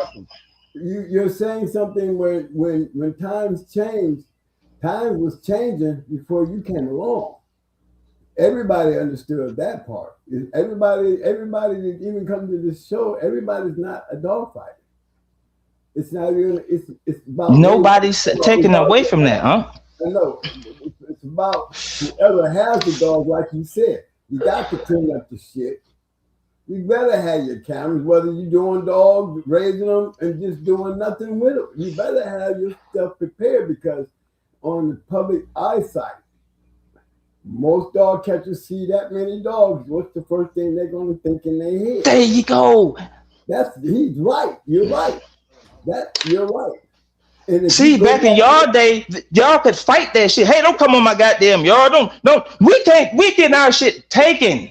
But we do it. So on a big scale, man, this is a large scale. I'm not talking for me, because I can go be the example, just like how y'all say. I can step out there and be the example the right way. But how can I step to somebody if the organization ain't together, if the community ain't come together? Where the fuck do I start with it? If you don't become an actor, you will never be a factor. So where do I become a factor in a place to where it's very fucking spruce? You got to still stop them at the door. You still got to stop them. Let's be honest here. Let's be honest. If we don't have these talks, let's be honest here. New dog man versus old dog man. New Testament versus Old Testament. I'm not taking away. I'm not taking away. I'm not taking away. I'm not taking away. But the thing is, we can't play with the same ball game of how y'all was playing with. We can't do that. We can't even, goddamn it, we can barely have chain setups. You can't have them no more. We can barely have goddamn chain setups now. Yeah, so we not even playing on the same playing field. Like, come on, man. They flying drones over our shit to see if we liable to take your shit. Come on, man. You ain't gonna stop them from doing what they want to do. It's not. But what's gonna stop it is if we all came together and we all supported ourselves on a bigger scale. Go look overseas and look how they do that cockfighting shit. If we came together on that type of tip with our treadmill races, if we came together on that type of tip with our wall climbing, if we came with all I'm trying to say is, when the OGs? Fuck me, because I just own them, right? I don't know nothing about them, right? But where the OGs at? Who gonna pave the way for me to be able to be a factor, right? But all I'm saying is when the community is gonna come together. Go put in some work. Go put in some work. How? But that's here's the point. It's a good point you're making. Okay. I'm not trying to denounce nobody or nothing, OGs. I respect the game of how it's been played. Trust me. Trust me. I walked in this shit, but I'm not a dog fighter, and I don't claim to be none of that bullshit. But hey, that's the past. That's the past. Let's be honest. So don't. Hey, I know them just as well as y'all know. Look, the game is. Look, there's more people in the back. Hey, niggas ain't finna. Let me make a point clear. Okay, I'm gonna tell you about this since I've been doing this show. You got this many people out here. There's 61 people in this chat room. By the time this show is off, there's going to be over 400 or 500 viewers. okay, views do we get when we close these shows out? That means there's people in the back street. Because of why they don't come on the chat, why they don't hit that subscribe button, why they don't get on in there and leave comments. They just come and watch the show. Okay? There's people that's in the back street. Not saying that everybody in the back street is doing something wrong. Okay, but this game is gonna be like this from the time I was in to now. There's people still out here getting their yards taken. You know, whether they're doing the right thing or the wrong thing. They can be breeding dogs. Oh man, y'all not hearing me. They can be breeding their dogs. Right. Y'all not hearing me for the simple fact that this is I'm gonna make it short and clear. I'm gonna just make it short and clear. Just for this simple fact. That was in the past. Like I say, when did that Michael Vick shit just happen? When was the time? When did that Michael Vick shit happen? And I bet it was within 2004 to 2005. When did that Michael Vick shit happen? So okay then. So if we take that time limit from just there, we don't have to go. We don't have to talk about nothing else. We take that time limit from there. Okay. How long has the Doberman had time to clean his face up? How long has the Rottweiler have time to clean his face up? How many shows that they've been in to be able to clean their face up? How many events that they've had for them to be able to clean their face up? They getting endorsed. We ain't getting endorsed by shit. What have the pit bull community been doing? If we are going to make a change to call shit out, let's call shit out. While they was making a change to become something other than some fucking man biters, we was continue to still uphold those same ass goddamn it behaviors that's getting our ass busted. My man just got 400 years for believing in that shit. Man just got 400 years for believing in what you talking about. Believing in what? This is the basis of where we came to. This is where we started at. And it's like, okay, we can acknowledge where we started, but we have to somewhere acknowledge that, hey, we right here now. We can't do that shit. Do what? We can't. And then you sit here and say, well, people still enact those lines. People still enact those lines. They still enact those lines predicated to let's be honest. To do what? Make them great, right? Make them great, right? Have you ever heard of a dog Come on, man. being raided? Come on, man. That's obvious shit. That's the point. If we was there instead of being on the damn back street, we would be in a better fucking predicament, is what I'm saying. Have you ever heard of a dog? If we was being more active in supporting those type of shows, we would be way more. It's what y'all are missing. The whole point. That's the point. But how many people are supporting those? And the big scale, just like how you said, we have the people that are on the back street in here. We got the people that don't have nothing to do with nothing in here. So if they are out there having those shows and we are all here watching this and entertaining here, what the fuck are we all doing versus what the fuck are they doing? Now you can't sit here and say that, hey, you have to be an example by taking your ass out there. Okay, let me take my own ass out there. Now I have to look back and say that, hey, y'all motherfuckers got to come here now. So my point will still be valid regardless, because we have to make a change somewhere. We have to start somewhere. We have to sit here and forget the same things that I'm going to say this. The same things make us laugh, make us cry. The same integrity that we have for these pit bulls is why we got 400 fucking years now. Have you ever been? It's what I'm saying. It's all I'm saying. Okay, it's all I'm saying. Right, I hear you. That's all I'm saying. Have you ever been in the confirmation? That's all I'm saying. No. Have I ever been? Have I ever been? No, I have never been. Why? Why have I never been? Yeah. One, because I don't have paperwork on my dogs from the ABA. I never cared to go get them registered because I know that my dogs are legit. So I never cared to go get them registered, and you have to go get your paperwork for you to take them go there. Now, y'all have to pick. Y'all have hold on now. Since y'all called me out on that, y'all have pictures of my dogs, right? Y'all have pictures of my dogs, right? ADBA. Y'all have pictures of my dogs, right? So my dogs are pretty much liable to be able to go compete. Y'all see me in a position where I'm keeping my dogs healthy, keeping them in shape. This is the point that I'm talking about. Not only do y'all see this, the regular people on the outside see this. I don't have this for them. Oh my God, I love how you take care of those dogs, man. See, that's what I'm talking about. We need more people like him who's going to be more open to be able to show these dogs in a better light. This is what the people that y'all don't give a fuck about tell me about my dogs. So while we sit here, we got to uphold the past. These people are saying, I'm glad that y'all are taking these dogs in a better step. That's what I'm doing. If you don't become an actor, you will never be a factor. So if I was still believing that I need to hide my dogs from the world, would I even got that? Would I have even got that? Do you think my white neighbor? Walking around and telling me Let's be honest, man. Let's be honest, man. Everybody has their experiences, but I have my experiences too in real life with my animals. You're not letting nobody else a chance to talk because that's your problem, right there. I am, but y'all keep on trying to enact the past. We have to move forward. No, you're not.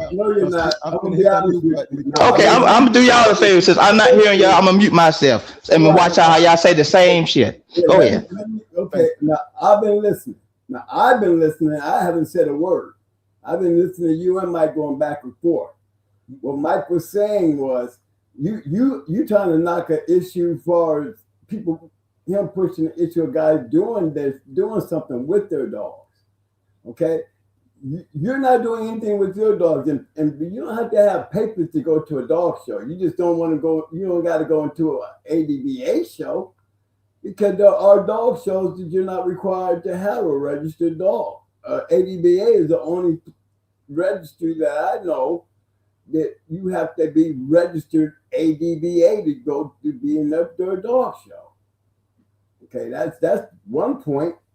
They're the only ones that's like that. The APDR have an open class that you can go show your dogs. Right, they don't require a dog having pedigree. Okay, so now I got to travel across the country. I gotta call off now, because this is why I'm glad y'all said this, because placement of this shit matters. We don't have enough communities to be able to have this shit. Come on, man. We're talking again. I thought you was gonna be on. What about the people that can't travel? I thought you were gonna be on mute. Come on now, we hear you what you're saying, but you gotta listen to what's being said too. Because once you say too much, guess what? You start falling on dead ears, bro. I'm telling you. Because I've been listening and I haven't said a word. All right? So now I'm just speaking. Let me speak. Because I'm not going to be screaming and hollering, going back and forth on a point. Okay? You got to, that's your words, your feelings, all understood. You know, and it all boils down to the same thing. We had to clean up dog shit and had to keep your yard straight even back then. Those who get jammed up because they shit ain't in order. You know, that's the key. It's not because the guys had scarred up dogs on the yard, you know what I'm saying? First thing for sure, it's not that. You know, if you aren't taking care of your dog, you're gonna have a problem. That's what they're running into out here. If you're not taking care of your dog, you're gonna be a problem. They don't have to be doing anything with their dog. All they got to do is not take care of it. If they find the yard in a bad condition, and they can let the hell out of their dog. If the fact that the yard is not in good condition, brings a problem. How many dogs you got back there? You can have 5. You can have 3. If the dogs aren't in a good condition, they're going to complain. You know, your neighbors are going to complain. See, that's what brings to light. It doesn't have anything to do with being a dog fighter, being old school or new school. You got a nasty ass damn yard, you're going to have a problem. Period. If everybody got one thing in common, if everybody got that one thing in common, that is taking care of your animals, taking care of your yard, I can guarantee you, you don't have to be doing nothing but that right there. If that will bring a new light, because guess what?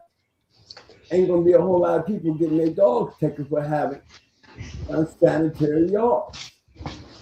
But they say don't put your dog out there on the chain. Don't put your dog out there on the chain. If you live in an area where you cannot have your dog on the chain, it doesn't make any sense to have your dog on the chain. Because when they collect that dog, new dogs off the yard for being on the chain, they're gonna have it all on the news because you had your dog on the chain. It's gonna make it look like you done something wrong because that's what happens. They didn't have to be doing anything. Same with the breeding thing. You know what I'm saying? You gotta have a clean yard. Start there. You don't have to be running up a tree. You don't have to be on a tree. All you gotta do is just take care of your dog. If you take care of your dog like you take care of your dog, if everybody took care of their dogs like you took care of your dog, you take care of your dog, that issue right there would not be an ongoing issue. The ongoing issue that y'all having in today's world is the same issue we had in our world back then. Okay? Whether it's Rottweilers, Doberman, Mountain Walls, or Pit Bulls, if you got your yard in an unsanitary condition and the people stop by because somebody made a complaint and that yard is not right, you're going to have a problem. You know what I'm saying? And when it comes to the community, you know, that's the main thing that I push when it comes to the community, whether it's my time or in the now. Because I've always taken care of my yard. I didn't have the boys come up in my yard in 2023, 24. You know what I'm saying? You know my history. And still tried to make trouble for me. Ain't doing nothing but having dogs. But one thing they ain't never found on my yard was my dogs were in any kind of bad condition. Okay, so I don't know about the old school to the new school. Everybody still got to clean up their yard. Everybody still got to take care of their dogs. Everybody still has to follow the law. Hey, let me read this point right quick. Oatman said. He said, I could be wrong. I believe he's saying moving forward, you have to use neutral, descriptive language without validating or prompting further action to hurt the American Pit Bull Terrier. Exactly. Well, that's exactly what I'm trying to say, Oatman, because they do. That's why we talk about PORs and ROMs and grand champions and champions of the past. Right. But we're not out here selling dogs. The people who selling dogs, that's where that becomes an issue. You know what I'm saying? My neighbors down the street, my people around the block, you walk up down the street with their pit bulls, they just got pit bulls. They see my dogs look good. I see their dogs look good. I've never once had one of them come by and ask me, Twin, how that dog bred? Not once. Not once have I ever asked them how their dogs are bred. Right. If you got a clean yard and you're taking care of your dog. Taking care of your dog, why would you be expecting to have a problem? See, that's the way I look at things. Because I see too many people with bulldogs everywhere. Right. That's the whole key right there. You got most of the time they hit those yards and they're gonna find something wrong. They're gonna find something wrong. And then a lot of times they, you know, because of the reputation of a pit bull, they expect to find shit wrong. That's what I'm saying, Twin. But they expect it. Then you should be having the responsible dog, man. Yeah. Like you said, should never have a problem with them seeing walking on their yard, even though we don't never open the door to let them come in just to see anything. Because they're not supposed to let them do that because they can walk on your yard and everything be right and still be able to say they're gonna find something wrong. That's true. That's true. That's fact. But to sit back and just throw everything like, you know, the community, everybody's out here that have fucked up yards. No, that's not true. I see too many dogs. No, I agree with that. I agree with that shit. But all I'm saying is, just like with the majority, I mean, with the minority, they always try to paint the minority as the majority. And with that being said, when they don't see as much as, I'm glad you say that, as much as they see that shit They don't see none of these damn dogs being used in none of these training randomly. I'm talking about randomly, or just because you got to think about it. These people deal with animals too. They don't. What, we lost him. Mike. Did we lose him? Hello? Hey, are we still on? Mike. Hey, Honey Badger, let me ask you, man. Do you Not frown on people? Mike, he's not in the room. Okay, I was just wondering. Do you have problems with people who be guard training the pit bulls? Because I think, I don't see nothing wrong with it. I just wouldn't do it. I'm just saying. My thing is nothing wrong with it. My thing is, a pit bull is still a dog. It's a dog, right?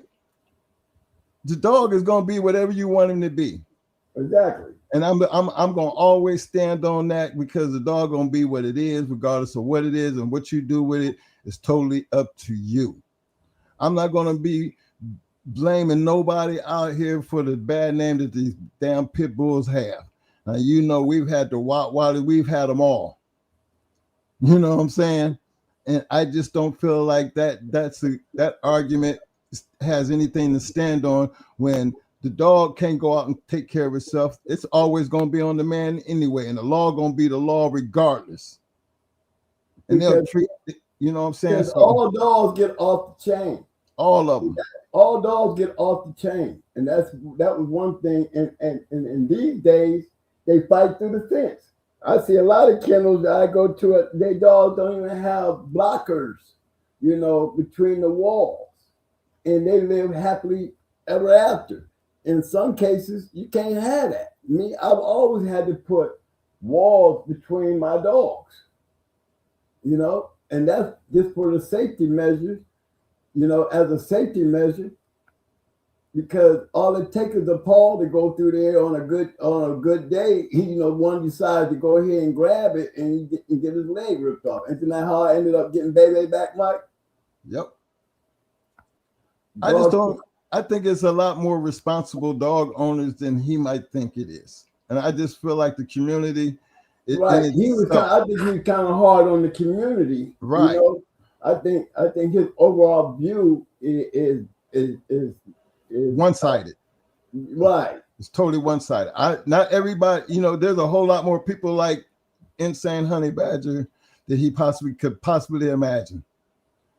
And so I don't know where he live at, but I see a lot of dogs, a lot of pit bulls. Yeah. All the time. Even the bums be walking around, one or two of them, looking good and healthy. I see more service pit bulls than I see any other service animal. Right. So, that statement and his outlook on these dogs I just don't see that, because it's just too many good people out here with these dogs. Now, we talk about the history, but I also talk about the future of the dogs, because I think we should have a whole lot more people participating in these ADBA shows and the APDR shows and South Bottoms Day show. I think it should be a whole lot more people. Now, just because he don't want to travel and participate in that, that's fine. That's just, you just want to be a pet owner. But there's a lot other ones who might want to do different things. And like I said, I've never ever heard of anybody's confirmation or dog show being raided. You know what I'm saying? And I think that's one of them things that maybe he just need to go see, because there's a whole lot of people in the community to do right by these dogs. It's not trying to change the perspective of how the community thinks about the dog. It's not about that. It's all about the man with the dog. Nah, see, I don't like how you tried to downplay me when you said that. Tell us I need to go out there and travel more. The problem is the problem isn't traveling. The problem isn't traveling. Say that. Stop. I didn't say that. He didn't say that. Or that shit locally for everybody, because a lot of people Hold on. People can't travel. Think about that. Hold on, bro. Hold on 1 second. Hold on. Wait a minute. Before I even get into that conversation, because I did not say that. What I did say is maybe you should just go by and check out a dog show. Just see what's actually out there. Don't have nothing to do because you choose not to travel. That's you. Don't speak for everybody else. Talk about what you don't do.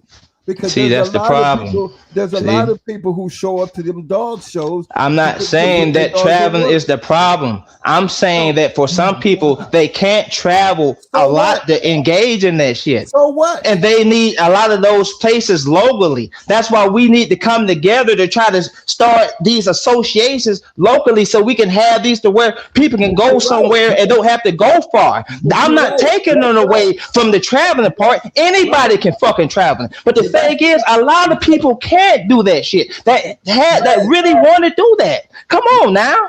But you can't sit here and say that it's people like you. Of course, it's people like me. We already know that, but they're not portraying the image of that to the outside world. Of course, we all know that there's more people taking care of these goddamn dogs. Of course, but they're not portraying that on the goddamn news. They saying, nigga, you getting 400 goddamn years. Who cares? They saying, nigga, you ain't cleaning up your goddamn yard. We taking everything to the point to where regular people who don't have no idea about what are you doing with those dogs can come on your goddamn yard, come on your goddamn property, be your neighbors, can point the finger and look at you and say that, hey, something's going wrong. And these people are targeting us. Are they targeting you? If your yard ain't fucked up, they can't. Are they targeting you? See, you trying to make it personal. No, I know. This is not personal. This is about what everybody is doing this. I just told you my circumstances. I'm straight. Okay, so why can't other people be like you then? I'm not saying the world like that. Who's saying it? Who said that? And matter of fact, how am I even making a point of that? I'm saying the people who watch TV like me and you who don't have these animals. We know that there's a bulldog community within a bulldog community. I said that earlier between the people who just own bulldogs. Did I not say that earlier? Did I say that earlier? Okay, all I'm saying is the people that don't have these dogs, that don't give a fuck about these dogs, they are in majority. And those people who are just in the bulldog community, they don't give a flying fuck about what the fuck going on, because just like how you said, they're pet owners. So don't try to assume that shit with me when they're doing that shit. Those are the literal people that you're talking about, your neighbors. They don't give a fuck about, they just care to have these motherfuckers. You want to know why? They're not doing shit to begin with. Big shout out to my man Hart. Come on, let's be honest. Hold on, don't talk over me. Oh no, I'm not. My bad. I ain't mean to. The number one, my man Hart Finney said, the number one thing to do in today's time is to keep a clean yard, healthy-looking dogs, and obey your county and state laws. That's it. But they're gonna look at you. Look, if you you don't have to be black or white. You know, you can be any color. That's what I said. Man, this ain't got nothing to do with race at all. Right. Hell no. No. That's all you got to do is do like the man said. That's the most important thing right there. You want to be able to keep your yard and your dogs looking good and abide by the county and state laws. That's it. You can't stop them for doing anything else because they're going to always do what they want to do anyway. But the thing is, if you're doing just that part right there, you should be okay. I mean, imagine if you got a treadmill in your yard and nothing wrong with your yard and you got a treadmill in your yard. Okay, just think about it. If you got a treadmill in your yard and there's nothing wrong with your yard, just the simple fact, why do you have that treadmill? Well, because my dogs sit in these cages and I give my dog exercise. Are you going to rush? You're going to take my dog because I got a treadmill on my yard? I think that's a question. It's a hypothetical for us, but it's true for a lot of people. But you know what? It's not hypothetical because I went to trial with that same issue. And I won. You know why? Because why is it when they can go out here and buy them on Temu, you can buy them off the internet? Hey, yeah, and the crazy part about it is people who don't even have these dogs have them. Well, They have these instruments. But it's not illegal. It should make a difference what breed it is. It should make a difference. It does. That's the point. That's the point that's my whole point. We know the situation. And he told you he beat him simply because if you use the law instead of having the law being used against you, that comment that you just made, if it's good for them, then it should be good for me. Make sense of that. That's exactly how I deal with it. I deal with the law. I don't go get no damn lawyer. I deal with them on my own. I don't know how that is. And I have not lost the case with these people yet because, like you said, their assumption of what they do, they're going to do it anyway, whether you do it right or not. Mm-hmm. They're going to try you anyway. You know, they want to. They don't want you to be able to explain why you have it. I have medicine. I had IV machines when I hit my yard and tried to charge me with dog fighting. Who says I'm not allowed to have these things to be able to take care of my dog?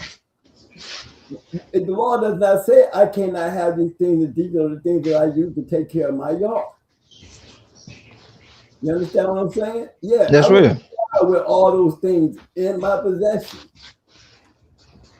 you got to first find me guilty of dog fighting. Where is the dog fighting part at? You ain't got to that part yet. This is why I'm down here. I'm down with the dog fighting. But you want to use all the equipment that I have and relate it to dog fighting, but you ain't got to the dog fighting part yet. See, that was the point. That was the point that I had to put in front of a jury, putting my life on the line 30 years, all because of equipment that I had. You know? They're going to do what they want to do anyway. Yeah. They're going to do that anyway. But you got to understand the law and have everything else on point and have an argument. Else is on point. Yeah. Because you're allowed to have a treadmill in your yard. And I'm glad that you say that, because like I say, my argument is not against that. We're supposed to, but my thing is we have to have more things that cover our ass. I'm gonna just fuck it, cover our fucking ass. We need something that's gonna goddamn cover our goddamn ass, because they are taking it more the wrong way than they be taking the more associations locally that we can all attend to. We don't have to. We can start on our own small fraternity, just like how everybody who got them on the back street in their own small town. You can goddamn go together, goddamn start an association and do something positive for the goddamn change if you really wanted to. Am I lying about that? Well, take it. Am I lying about that? Am I lying about that? Listen, you done made your point. Hold on. I seen South Bottom do it. I respect that. Now I respect that. I respect that. Now I was thinking that those type of shits that I was thinking about entering, but I don't know too much about that. Now I'm down. He did that. Now that's real. APDR do it. Yeah, wait a minute. I didn't see them go to different places to these communities. And I see the APDR traveling into different states. So don't tell me it can't be done. I see people. I'm not saying it can't be done. I'm saying it needs to be fucking done now. That's what I'm saying. Now it needs to be done. It's being done now. These are things that are being done now. We're not talking about in the past. We're talking about right now. We're talking about right now. That's right. These people are doing these shows right now. How about doing the shows? ABPR doing the shows right now. What are you trying to do to be a part of what they trying to do? What you already know is the right thing to do. Right. You know what I'm trying to do? I'm trying to start a small association within my own region of where I am. Then that starts by one. One thing I do have to do, and you're right. One thing I do have to do is go get familiarized. That's one thing I haven't, because I've been taking care of my goddamn animals, and that's where it starts there first. I ain't gonna let nothing deter me from that. I've been taking care of my goddamn animals, and that's where it starts first. Playing with it, toying with it. So when I get out here, I'm not out here green with knowing what to do. I'm already coming in with something that, hey, goddamn it, this is my work. This ain't no just me bringing no goddamn dog around. Goddamn it, I can play with the big boys too. Bring South And Bottom. all I'm saying is, and you're right, South Bottom. I have been looking at South Bottom because that's something that's in my region, right? That's something that's in my region. That Southern Triple J, am I correct?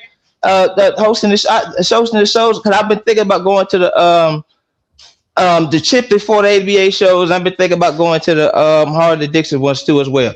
But those are the ones that I've been more focusing on going because I didn't know that you didn't have to have paperwork to be able to go to some of these shows. I didn't know. Did you know you could set up a region? I didn't know. Did you know bring those people to you, bring those guys to your community, and you promote those guys coming to That's what I'm saying. I can. That's what I'm saying. And that's those are all steps that I can be able to take. But each one teach one in this shit. And if there's already people that can be able to have a bigger platforms, that's already can be able to have some type of leadership within this shit. Again, if we are within the community are always shutting each other down for trying to go outside of the box, how can we be able to come together within us to support this shit? What they doing? They're doing what they're already doing. Hey. Look, I went waiting. We went waiting for Jimmy. Hey. I'm not laughing. They out there doing it, bro. I feel that. I ain't taking nothing away from that. I feel that. No, it's not about taking it away from it. We just telling you what's actually the reality of what's actually going on now. No, I'm saying it. I'm saying the show is being promoted. I'm saying that. I'm saying all of that shit. They will come to you. And if you sponsor them, you get people enough. That's why I'm saying all this is a teaching moment because I don't know nothing about all this shit. So I'm learning as we going right now. Well, that's why we having this conversation, getting totally away from what we was really wanting to talk about, because this is important, because we want you to understand that you're not out there on that boat alone. But then don't look at the negative out of this whole situation without trying to create the positive. And the positive is, if you was really wanted to do that and you take control of your community and the people around you that wanted, you wanted to see good things happen, like people are impressed with your dogs, and you have access to all these other people that's out here, you could be a part of something that's happening in your area because it's something that you brought to the area. Because I guarantee you that's how all them guys started. They started small and got big, and now they can move around a little bit. South Bottom's new to it, but I guarantee you they keep going at the rate they're going. They'll be just as big as the APDR, and if the APDR keep doing what they're doing, they're going to be as big as the ADBA. But these are guys that's actually out there doing it and giving you a platform to get out there and put in your work. And that's right now. And it's a lot of people that show up to them shows. It sure is. So come on now. They start off small because it's like you said, you got people in your community. All you got to do is set it up, bro. They'll come. And that's what's going to shine a better light on the dogs. If you really want to shine a better light on them. See, South Bottom, they need people like you, somebody to go out there in their community and want to have these shows. They'll bring this show. Now you're right. Y'all right. Yeah. And that's how they're getting around. South Bottom doing the same thing. If you want a show in your community, hey, get up with those guys and they'll tell you, hey man, you start putting the people together, and let them know we'll bring it. Find them a place and they'll come. That's right. That's what makes it bigger. The more people to participate, the bigger they're going to be. And that's why I say the community needs to. That's where you need the community to catch that. Believe that. That's right. Y'all saying it right, but y'all saying it right, and I definitely agree. And there's no type of distinction, anything from that. But all I'm saying is for the people who, like I say, don't give a damn. They don't have no platform to be able to see any of these things on a bigger basis. And of course, I can become a factor anytime. But in the now, because we know what we're doing. We know what we're doing. They don't. We know what we're doing. And that's all I'm saying is we need more to be able to, to round up, people like me. Because like I say, I didn't know that about the whole non-paper thing until y'all said something about. I didn't know that. I didn't know. I figured y'all have to go get registered from all these people first to go, from all this shit. So I'm not trying to, I don't know. It's called. So it's the open class. So I just. And you can. Only can go off of what you know and what you have or what's around you. So yeah, if I don't have anything of that nature coming up in my vicinity, and I have to go out, things of that nature, and I speak upon the people like me. Again, I didn't know that you didn't, open class and things of that nature where you didn't have to have paperwork for some of these things. For as my dogs, me personally, for how I'm running shit. God damn it! If you have to get somewhere to be known as something, so it starts somewhere. And if you don't have a good start, I don't give a damn what dog I have. If I don't have nothing to have a good start on, or have anything to base a somewhat of a start on, I have to crawl before I walk to get in any type of place. So that's first off. You have to have the animal. Are you the only person that got dogs? I'm not saying that. But I tell you this. But I tell you this. Within my community, I would be more likely to be the only motherfucker that would actually get up and take their damn dogs out there to actually work their dogs to actually do it. I tell you that. Well, I tell you what. I tell you that. If I don't have no type of win nowhere else, I tell you that. I'll tell you this. I'll be the one begging. Hey, local, back street. In my community, hey, that's all set up to go together to be able to do this. I bet you I will be the only one, probably have one or two that actually fuck with me personally that's going to do it. Like I said, within the community, it's already a crab in the bucket because some people don't really agree with this new shit. That's what I'm saying, that we have to fix between us. That's where you at. But then let me tell you, I've been to, you keep saying it's me though, man. Pig picking. You keep saying it's me. To a couple of dogs. So no, the reason I say that because I seen how far people travel. I've seen them travel. I've seen dedicated. I'm not taking away from that, but I'm saying it's more just like how you say it. Hear me it's a minority of people that's doing that versus the people that you see on a daily basis on the back street that will be likely to go out there and do that. You ain't never been out there to even know what the minority and the majority is to even make that statement. But I'm out here with these animals to know what the hell that's in my goddamn community and my surroundings to be able to know that. Okay, then. So just like how you say, I will have to travel to go understand that. I will have to travel to go understand that. I don't have that where I am now. So meaning I will have to go do that. Now you're trying to debunk my point. No, I'm not. Yes, you are, bro. Let's be honest, man. I don't have to debunk your point based on what I'm saying. Because I'm not saying that. No, what my point is, and understand my point is the fact that there's people who actually get out there. I'm saying that, meaning I will have to get out there and go to those people. I will be spending more time in my community trying to convince my community that, hey, my back street, this ain't got nothing to do with the YouTube. This ain't got nothing to Facebook. My own back street within my region and my community. Hey, this is the new wave that we all need to be doing. Fuck that past shit. We all need to be doing this. There are going to be 3 people that will most likely you will have to be a boss with those people personally. Small amount of group of people that's going to be able to go out there within my community. Again, if I don't have it in my region, if I don't know nothing about it, and if I would have to travel to be able to get it, how can I be able to sit here and do the basic thing if I'm doing the basic thing by myself? There's somebody who come on, man, doing it. You reach out to somebody who. That's the point. That's the point. Now go ahead and continue saying what I've been saying the whole time. Go ahead. You know, because don't act like you're not hearing me because there's people that's already doing it. Right. They didn't start out big. They probably started out with 2-3 people too. The fact is, there is a way because it's already being done. You're just not one doing it. I'm not saying there's no way. All I'm saying is if I had to be the one to be able to do this shit, it's going to be harder. And I will have to keep being able to, and that's right. I'm not denouncing that. Y'all are right. That's a motherfucker. You gotta want to do it. That's the You're right. line. You gotta want to the ones that get out there to go do it because they want to do it, not because they have to, because they're that dedicated to wanting to do it. They want to be a part of it. Yeah, that's it. And that's all you got to do. You got to want to be a part of it. You utilize the people that you already know and the things that you're doing, and you say, hey, man, I want to do this. What can I do? Help me out. because that's how it grows. And the more you do it, the bigger you're going to get and the better you're going to get. The more people you're going to be able to bring into what you're doing, especially if they know right. Especially when they know it's a thing to get into, because that's the reason why those guys come to those shows.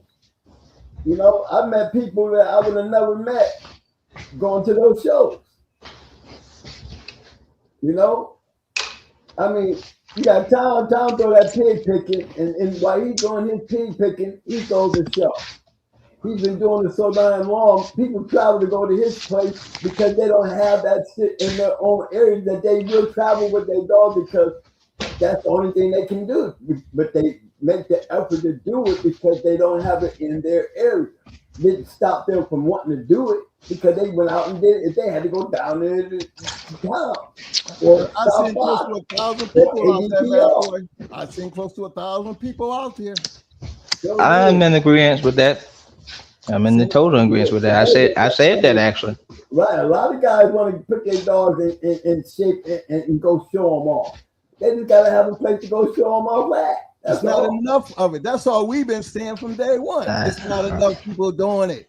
They'll put in the work. They'll put in the work. They will put in the work that they have a reason to do so. That's real. Everybody is out there raising dogs and breeding dogs right now. If they had more activity, you know, a lot of these guys have to go out and travel to get there because they want people to see their dogs. You know, but they don't have to travel clear across the country. But those that do travel across the country to go show their dogs, that just show you how dedicated they are to getting their dogs to be shown. You know, we way up there in Virginia, and we've seen guys come down from Atlanta. They come all the way down to Virginia to a dog show just to show their dog. My thing is get enough people where they don't have to travel so far. Bring them to these bigger areas. You know, every state got a big city, a couple little cities that they can throw big shows. You just have to be consistent. You gotta be consistent enough to, you know, to get enough people on board. And you gotta be willing to put in the work and want to do it. That's the thing. Right. Man, what's the purpose of having 15, 20 dogs on the yard if you can't do anything with them? Right. Yeah. You know? And that's what's important, bro. And saying that's what's important. You want to be a part of something, man, because you're going to have to be a part of something to get it done. It's not something you're going to be able to do by yourself. And if you don't want to do it all by yourself, then get some help, because that community, it does exist. And that's my point in this whole conversation. Yeah, I agree. They're out there. And if you really want to be a part of it, I'm telling you, man, there's no bigger feeling than to get out there and put in your work and then be appreciated for the work that you put in. Look how they did these bullies. Look how they did these bullies. They done took the pit and turned them into XLs, mini L's, micro bullies, all kind of stuff. And that means big show. Mm-hmm. Big ass show. That means everybody came together and did that, man. Well, you can do the same thing. We can do the same thing. We can, but again, everybody's not on the same accord. No, don't. That's all that. I'm saying. No, we only have a small few, which is a majority, because it depends on how you look at it. A small few, which is the majority, that are going to these shows. Right. But they shows are not getting promoted. And that all I'm saying is, hey, we need outlets, and this brings up the whole dog situation of us needing to get away from the whole bulldog pass theory. Is we need help from if we're going to accept help or take help from other groups of people, we need more avenues that we can have people to advertise, better advertisement for these animals. Get away from these old ass linguistics for us to be able to talk to these people, to be able to get these dogs seen. Being about it, because that's where the problem lies. You gotta stop talking and start doing. Here's a good example. Here's a good way of getting that ball rolling. Remember how we used to use the journal? Remember how the dog game used to use the journal? You see how ABBA used their magazine? The ABA use their magazine. I can guarantee you, ABPR start using a magazine of nothing but show dogs. Imagine if you could just take your dog, take pictures of your dog, because you got good looking dogs. Right? Start taking pictures of your dog and put them in a magazine. Throw ads in there while you're at it. You know, people selling dogs. Puppies. Nothing about dog potty. All this about is treadmill racing, whatever you want to do. But this is a magazine of pictures of nice looking dogs in shape. Oh shit! I guarantee you, people will start buying that magazine because y'all don't have no reference. The first thing you need to do is there's no references out here. Only thing you got out here is the Gazette. You got Buck City. He's trying to put a book. He's trying to put a magazine together. You got a nice magazine. Yeah, Pelican Bay. They got, he tried to put a book together. But how many people talk down on that shit? If I just sat here and say it, if I just been sitting here to say it's a division within the community, how many people talk down on that shit? If we're gonna I'm glad you bring it up. Let's talk about it. And how many people within the community talk down about it? And how many people who won't look past his personal shit to go buy the book? You missed the point. I said that's the minority of the people who put it down. Minority. They are the majority buys it. The majority. Not the majority. I'm pretty sure the majority buys the book because why would he? He's in 4 volumes now, and I'm pretty sure. Regardless of who, I'm not saying nobody's I'm actually with them. I'm saying is the people you have people within the community that talks bad against them. I've been talking good about these people for years, but all I'm saying is if you have people that will sit here and talk down on that shit not because of the compliments that he's doing, but just because of how they look at him as a person, that's a disconnect within the community. But whose fault is that though? That's not his fault. That's not our fault. And if you got people that are promoting against him because of that shit, what do you think that is doing within the community? Just how can you say if you got people that's on the back street, the same people that's on this back street that can watch this shit afterwards or watching they shit after, and if they saying 2 goddamn people that are doing good for within the community, doing dumb shit, arguing within each other, calling each other all this other bullshit, having all this fake ass rhetoric that ain't supposed to be going on, how you think are they going to take that shit? How you think they're going to take that shit? That's what hurts. That's what hurts your business. But see, I'm a businessman. So when you talk to me, take it from me. I'm a businessman. I don't care who like me or don't. Man, that's not the point. Bro, listen the to the regular point, people see that shit is the point. Regular people. See, now that's the point. I'm sorry. Listen, come on, talk over me. Listen, you're still talking about a minority. You're talking about the minority. They're the minority. You have no idea what the majority is doing because you're trying to speak from what you see, but you ain't speaking from what you know.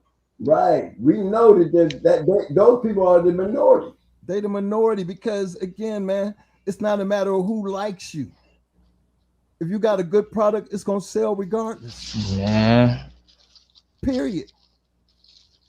They don't have to like me to like my product. Hey, like I say, if within your own community, if you have people talking down upon what you have that's supposed to be something that's going to transcend the community, if both 2 parties have something that's supposed to be transcending for us to go forward within these dogs, and if all they see is goddamn dumb shit, what do you think the regular consumer is going to think if they all they talk about is dumb bullshit dogman rhetoric? Come on. I'm not, and this is no shade for nobody. This is no shade to nobody, but these are just people that are trying to do right for the community that have regular people on their channels, and they have to sit through all this shit too. Hey, I'm not talking just for me. I'm talking for the people who don't speak up, who don't come up here and won't say nothing. And I'm talking for the people who don't have a voice. Go ahead. Let me fill this in. Imagine how many people just going to listen to this show, right? And think about what they're going to say about you. I I don't care what they say about me because, like I said, I can go become a factor tomorrow. Now I can take y'all advice and go become a factor tomorrow. But the thing is, they will still have to be that. Go ahead. You good? Go ahead. I'm glad you said that. Go ahead. Don't talk over me. I'm glad you said that. You're not supposed to give a damn of what they say. I'm glad you said that. You let me finish because, like that was my point. Why would you care about what they say? Exactly. It's not about what they say. See, wait a minute. Because that's not my point to you. That's my point to you. Why would you care about what they say? It shouldn't matter. Taking your dogs. They're giving you 400 years. They're taking your dogs and giving you 400 years. Again, we're not trying to convince each other. We're trying to convince the regular people who don't know nothing about these animals. Of course, we know. I've been telling y'all, I've been agreeing with y'all the whole time. We know. They don't know. And you keep saying, and I've been saying, they matters. Their voice matters because they are the majority that are going against us. That's the point. It's not. I seen 1,000 people at Tom Garner's house, right? Okay. In North Carolina. Why would I care about anybody else except for 1,000 people that had the same, the reason I was there, they was there. Why would I care about what anybody else thinks? Hey, all right. Well, look at the rhetoric that's going on within the sport now, and then look at the people that are under his post that are calling him a dog fighter too. Well, so that's the point. Their majority matters. Their vote matters. Their placement matters. Ours don't. That's the point that you're not saying. Of course, what the fuck they say don't matter because they don't raise. But the thing is about you don't get my point. Stop. I get. Stop. No, you don't. Because I do this show and I don't care what people think and I don't hide from shit and I run a business. So don't try to explain to me about what people think. I run my own shit. All the time. Every time we do these shows. Every time. And I don't hide from what I do.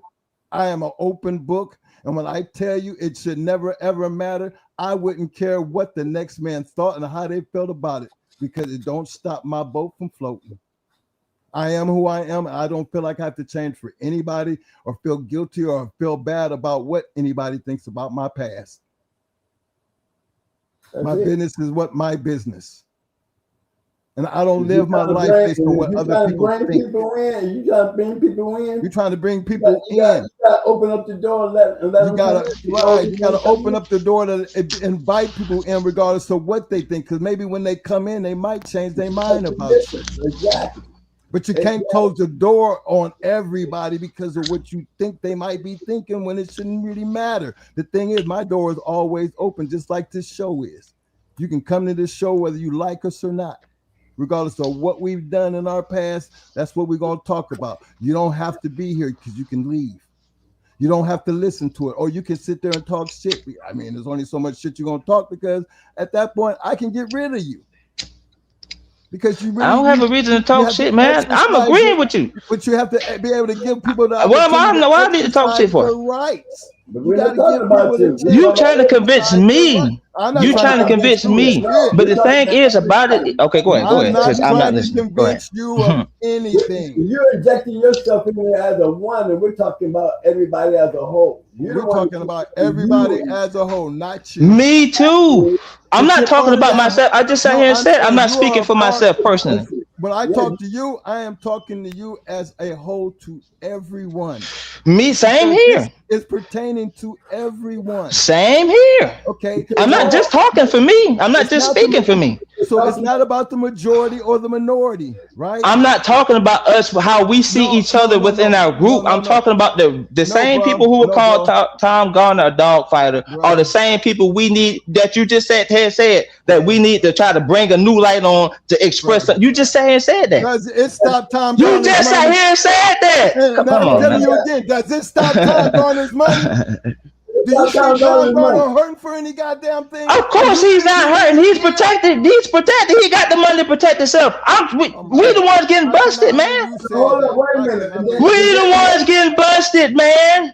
We the ones getting our dog took for nothing. You said he got the money to goddamn sit here and keep the people from his shit. We ain't got no goddamn money to do nothing.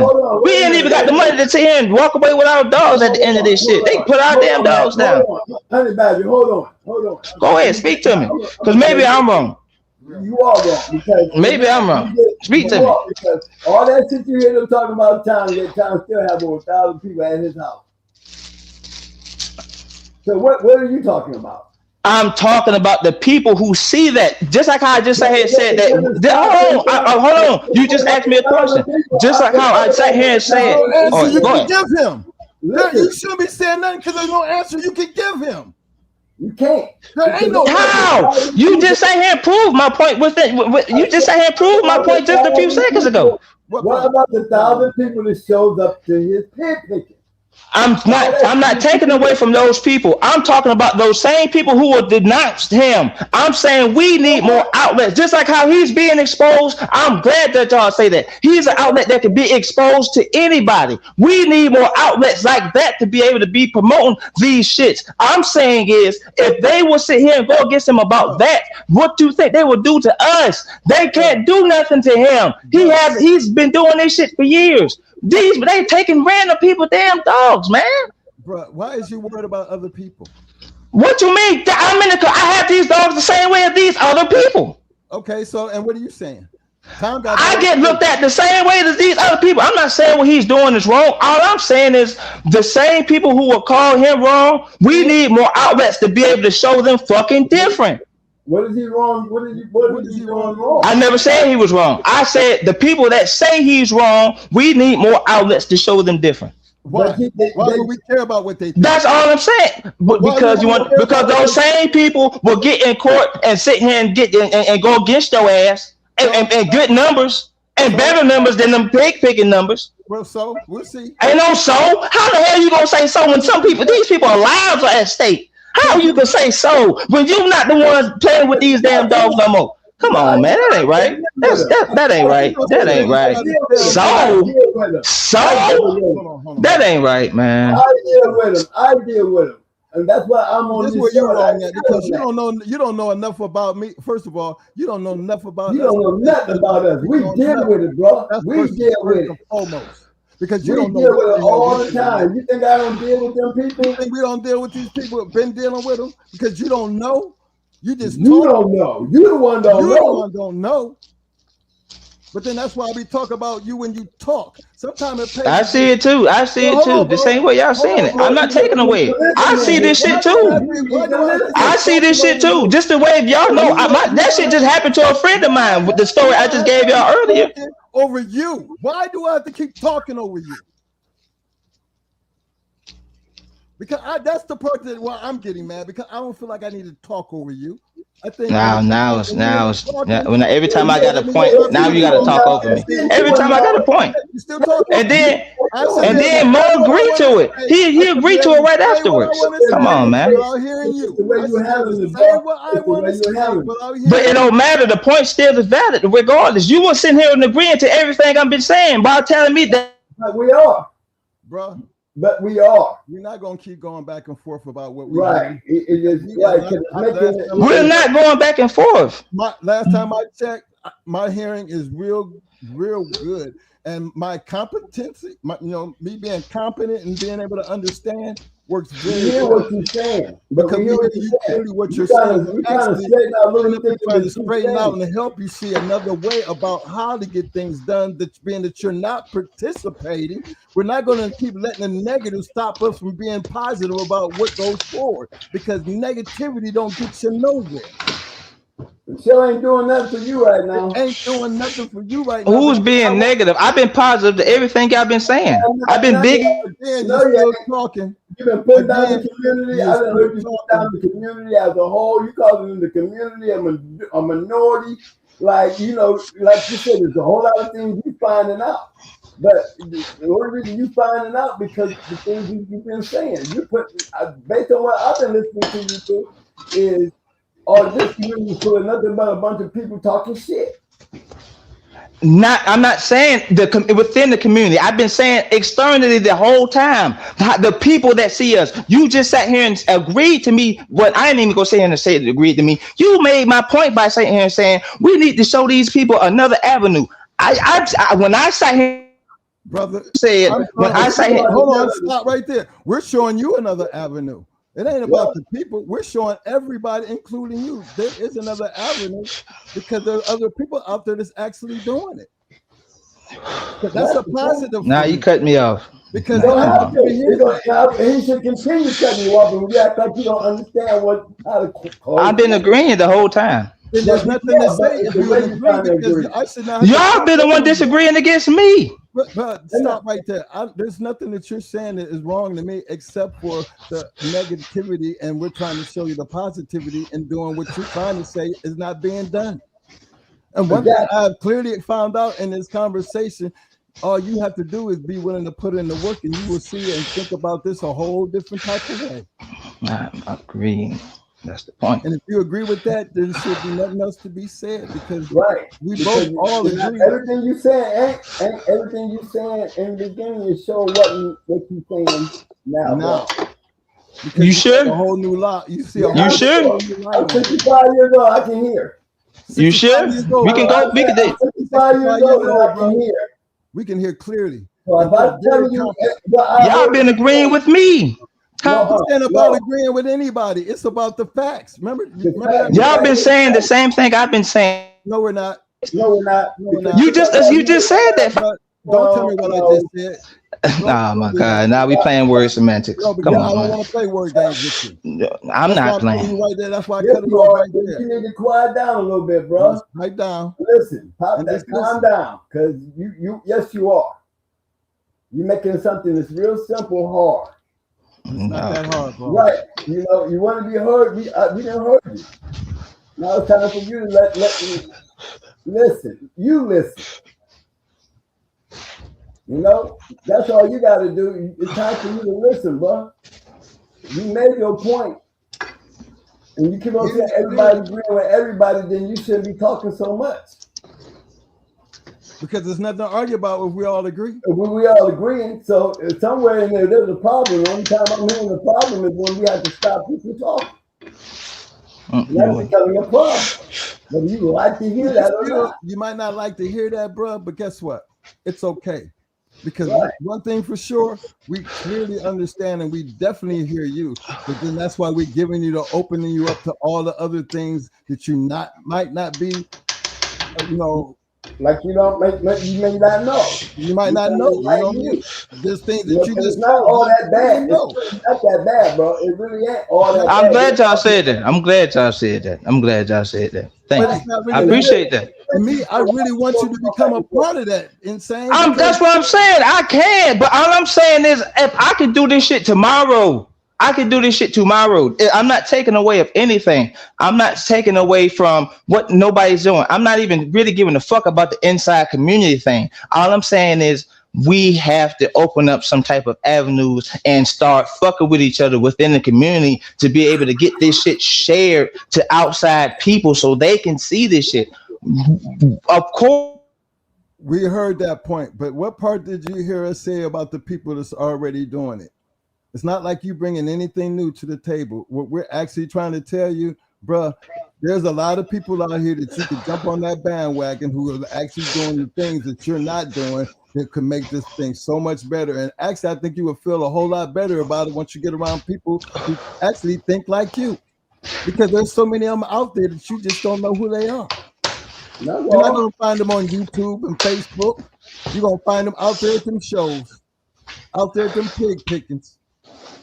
And I think if you really want to find out who those people are, get out there around them. And I guarantee you, your mind will change about how you feel about the community. Because right now, you're not really don't take the YouTube shit. The YouTube shit is not the community. It's not the community, bro. That's what I'm trying to tell everybody. That's what I've been saying the whole time. I've been saying that. Everybody out there is grown. Last time I checked, you can't even get in this room unless you're over 18. So I always talk to my audience like they grown, like I'm talking to grown men.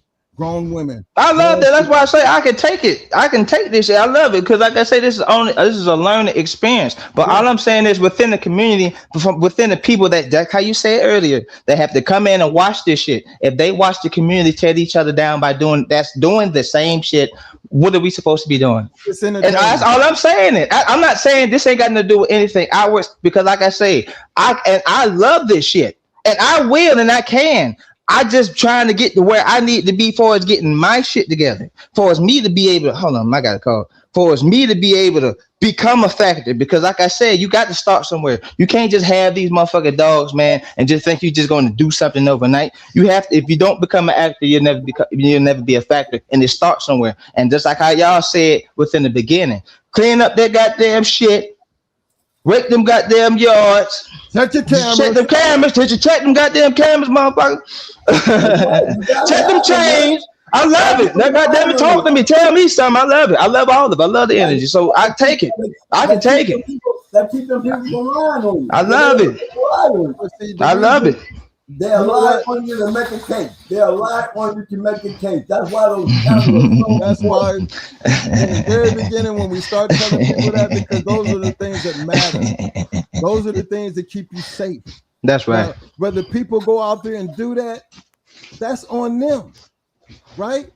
That's all right. we do is put it in your mind, just like what we're doing with you tonight. We're just putting it, I love it. I'm loving it. I'm loving it. And then if you're really curious about it, then you're gonna actually get out there and try it.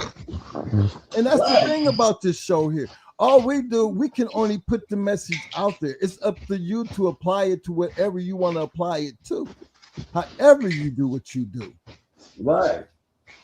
Because there's nobody out there we can make do anything.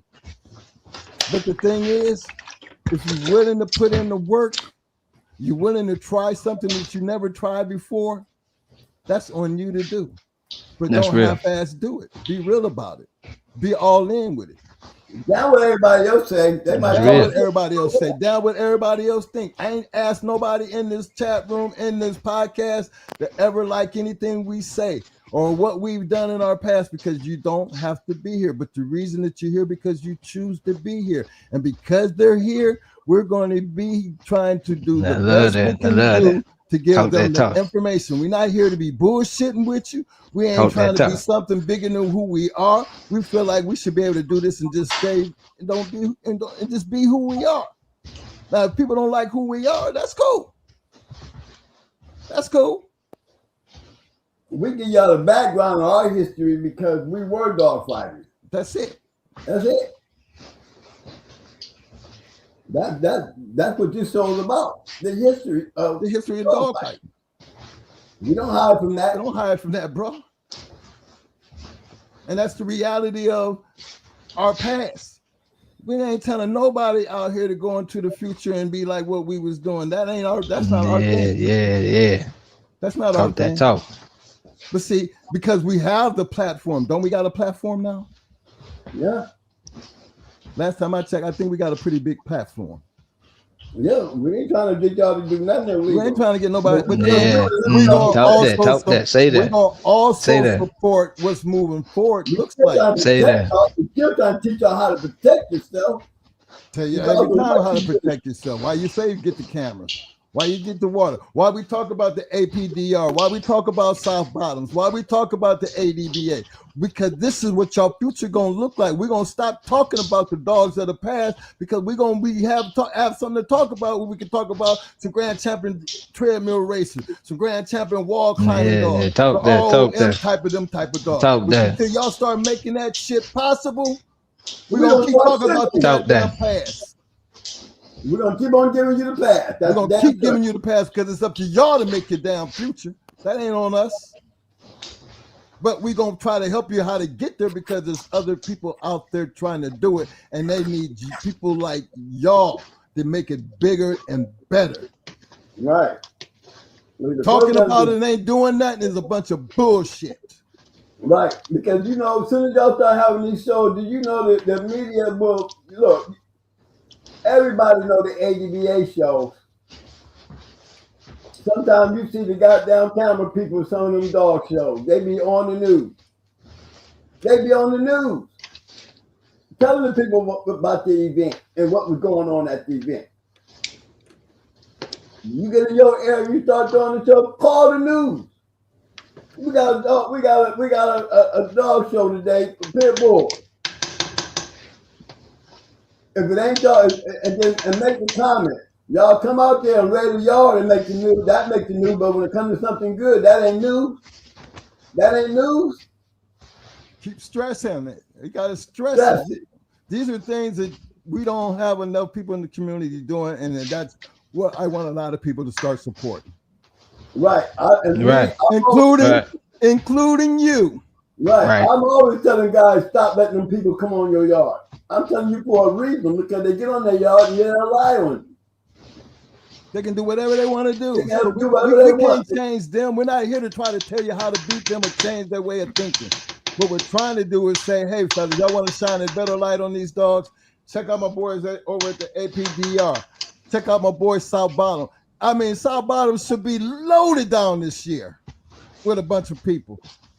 If that was, you know what? If I had to save to make it to one show, let it be that one right there, because that young man, this will be, I think, his third, maybe fourth show.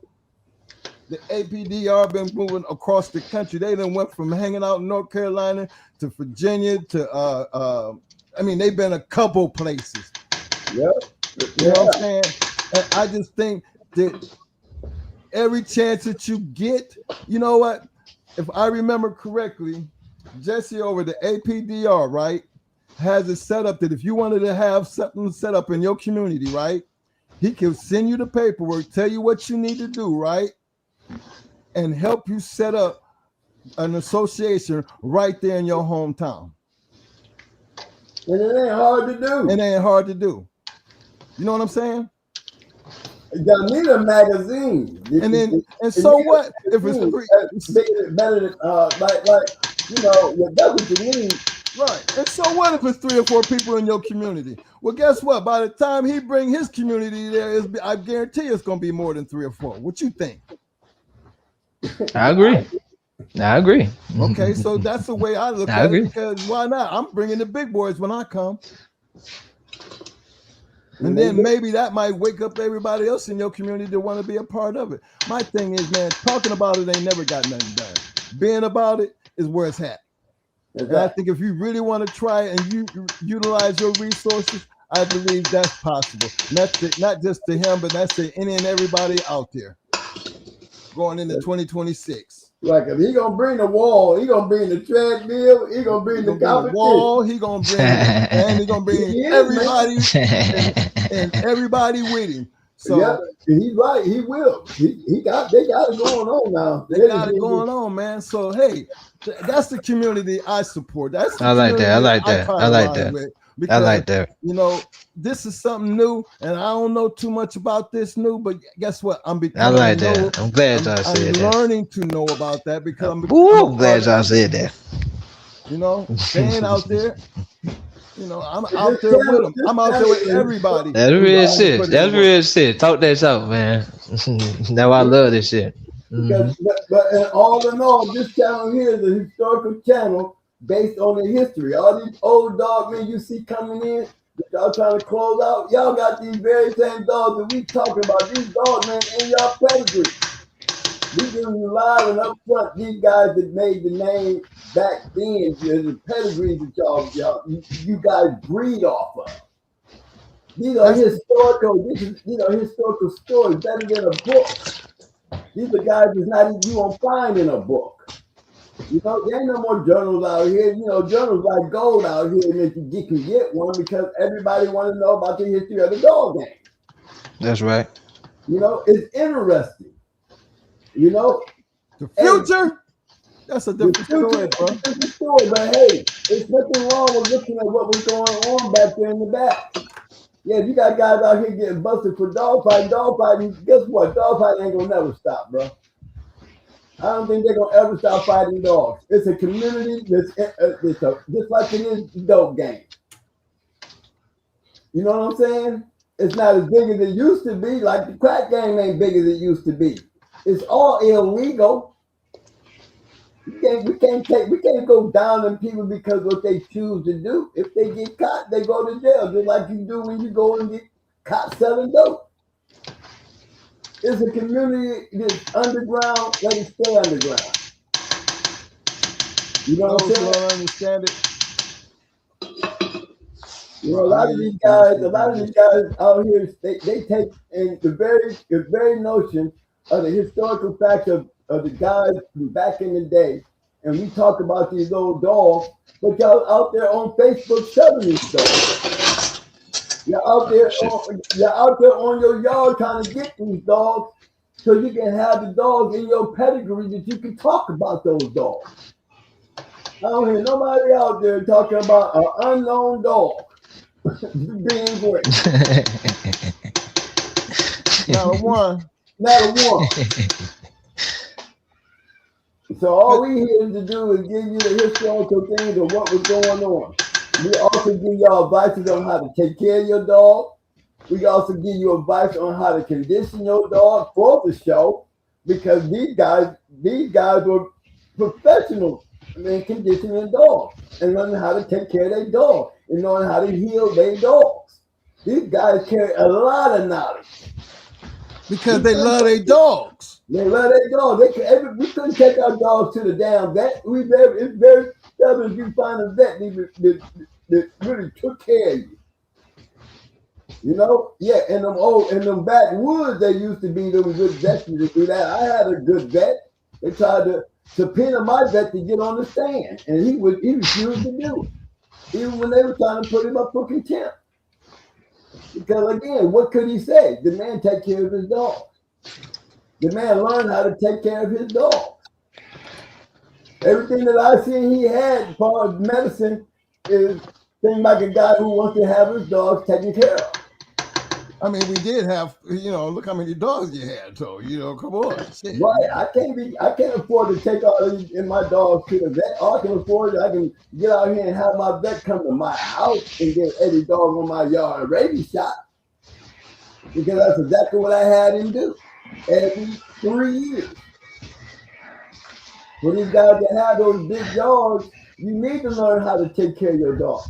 I mean, for guys that don't even have a big yard, what you gonna do if your dog get off the chain and runs these 2 or 3 dogs on the yard? You're gonna be scared to death, because guess what? The man come out there one day and he see the dog got scars on him. You think they're gonna believe that the dog got off the chain? That's why it's important to have your cameras on your dog. It's important to have your cameras on, because these things can happen. This is what happened. That's what the camera said happened. That's an accident. Shit happens, and then that's the end of that. But without it, you're going to have problems. Without it, you're going to have a problem. So the little things are so important. But the big part of this conversation is, man, Insane, I want you, man, don't give up on the community, man. Boy, hell no, man. Come on, man. Actually, I want to see you become a part of this community, because you got great looking dogs. The dogs they shouldn't look good just for you, man. They should look good for everybody, because you should be able to take them dogs and put them up against anybody out there. Nah, I love it, man. I love it. I'm here for it, man. That's real. That's the love of the game. That's the love of the dog. Competition, man. It's competition. It's all about competition, bro. You gotta fight no dog to be in competition. No, you sure the hell don't. And that's if South Bottoms is anywhere near you, man, I want you. I really want you to see if you don't even have to take it. Just go down there, man. Just go and just participate and take pictures. Look, they found me guilty of animal baiting. You know what animal baiting is? The very same thing that you get graded for at the ABbt show. The drive. 2 dogs barking at each other. That's what they found me guilty of. Yeah. It's okay. It's legal to do it at a dog show, but it's illegal to do it at your house. That's real. Yeah. So don't ever take pictures of your 2 dogs barking at each other, because they can get you in baiting. Don't take no videos of them going like at each other, because that's baiting. That's real. So it sounds stupid, but then guess what? For some odd reason, it's okay to do it at a dog show, and it's in the law written like that. So I'm going to take it for what it is. And it is in the law written like that too. It's written in the law. So that's just the little small things that you learn from them kind of mistakes. But don't let that deter you from doing what you need to do. And I know we got way off track what we were supposed to do today, but you know what? We had a pretty good show tonight because you know what? Insane. This conversation was really needed, bro. I know. I'm glad to have it. I'm glad to be the one to be the downfall to do it. And you put up one hell of a fight. I know it. I love it. Come on. But I love this shit. The thing is, man, it's supposed to be informative. If it helped you, because if it helped you, then I know it helps somebody else out there. Right. Because you said you the one stepped up and spoke on everybody. You're the one who brought it to the table. You know what I'm saying? I appreciate you doing that. But sometimes it's necessary to have these type of conversations, and then it's even better to hear you say you learned something from it. And I'm hoping that you apply what you learned so we can go back, so we can revisit this conversation, and you be like, hey, twin, I'm gonna come up tonight because I went over this one of the shows. You know what I mean? And that's talk real. About your experience and the people who are in that community that you say don't really exist, because it might be the majority, because you might be that one individual to kick them over the minority part where they become the majority, because that's what you want to do. You want to keep adding people like you. That's right. Because that's going to make it bigger. That means we have a bigger voice. That means we can move bigger. Now imagine we get big enough to where people start helping people like South Bottom or the APDR, and then we pay our fees to where we can go state to state or city to city. We don't have those type of things, right? But as a community, we can have them.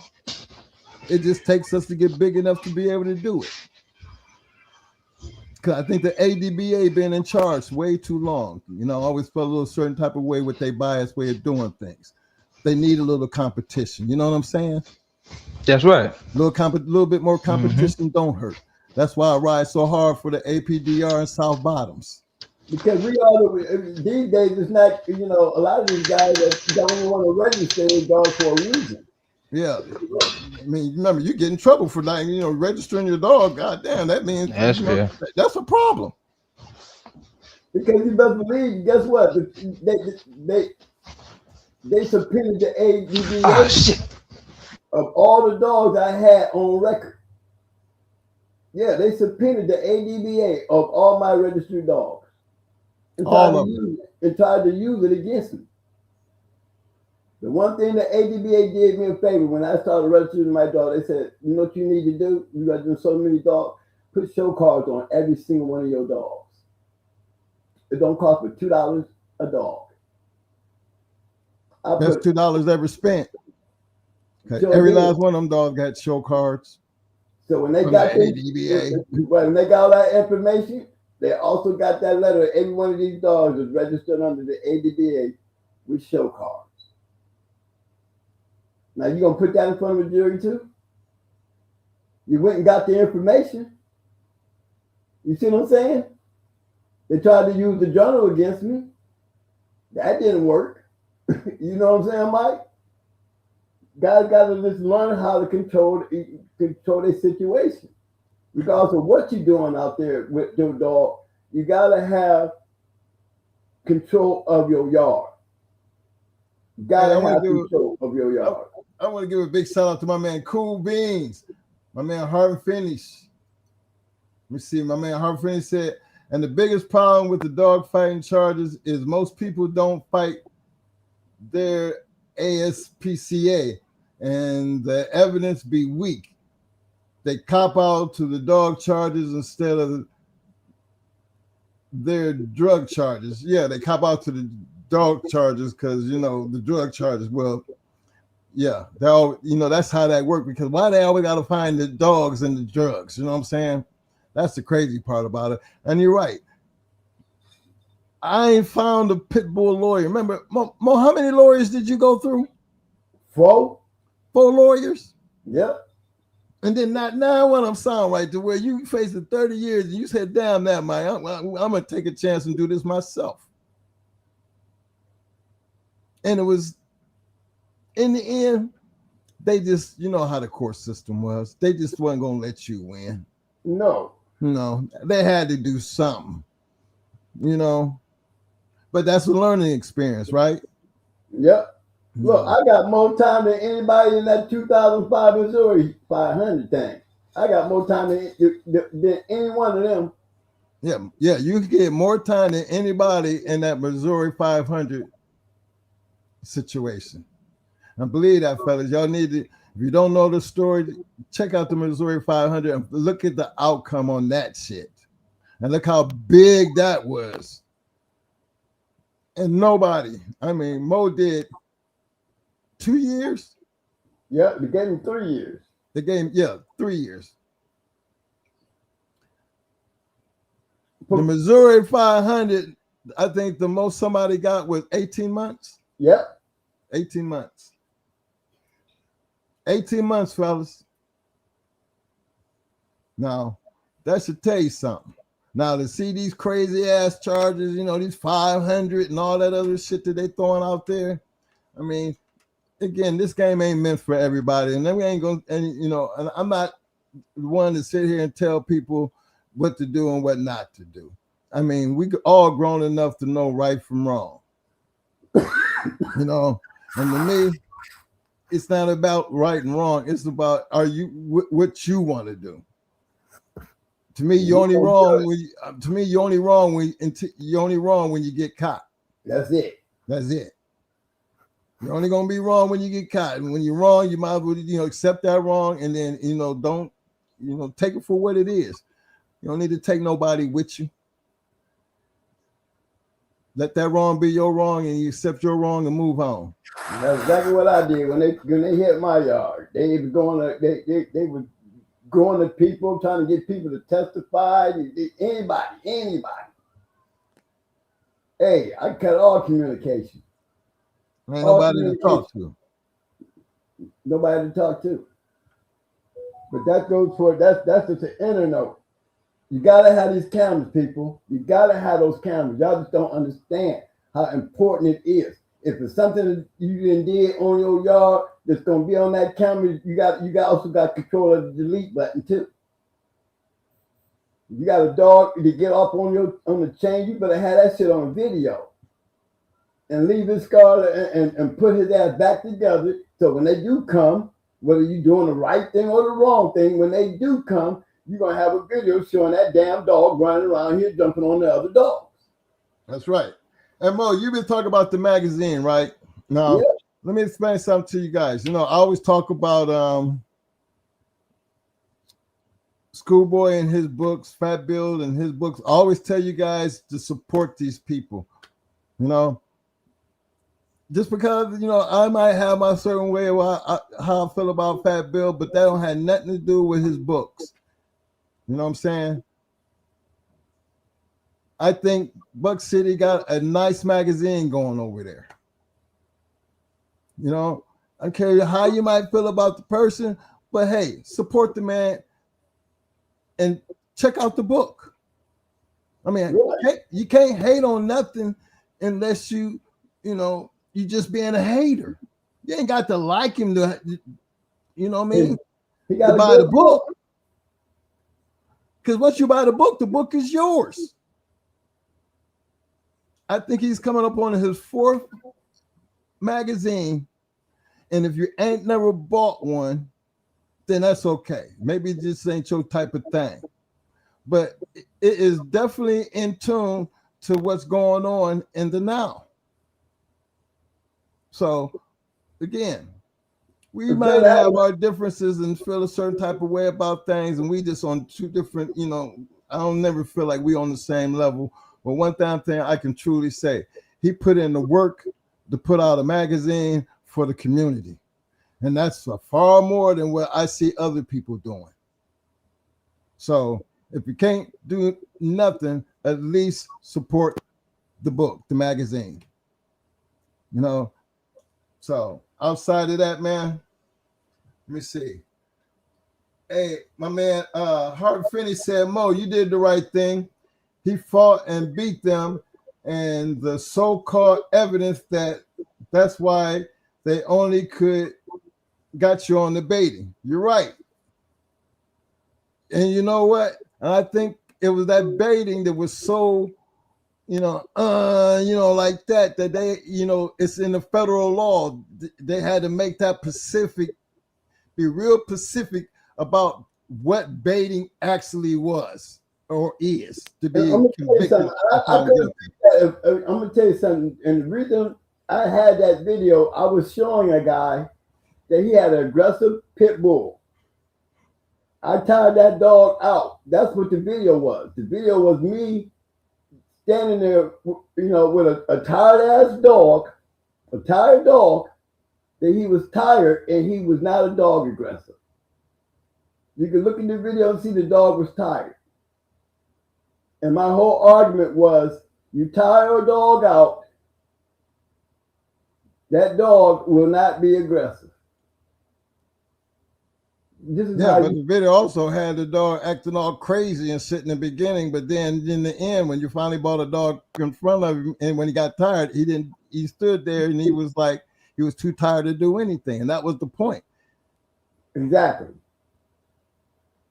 But the law was stated. Right, I should have been talking. Right. Explaining what I was doing. You should have been explaining what you were doing, then you was trying to show the dude, Right. The video showed, but it didn't have more trying, explaining. Narrating, right. Narrating it. So I thought it was a bullshit ass charge too. But again, you're still talking to people in the jury who they couldn't distinguish the two. That's why maybe talking him and explaining it probably would have worked in his favor than compared to what he was actually trying to show them, because Mo didn't get a chance to tell them what he was doing until he was on the stand. But hell, I didn't get on the stand. No, he didn't get on the stand. I mean, I think left it like it was. Left it like it was. I don't even think you explained it. Nope. So, hey man, it is 1 o'clock, Mo, and we never got around to what we was going to. But I didn't see that conversation coming. But I feel him on that. I mean, fellas, this community is always going to be controversial, whether it's on Facebook, YouTube, TikTok. This is just part of the dog game.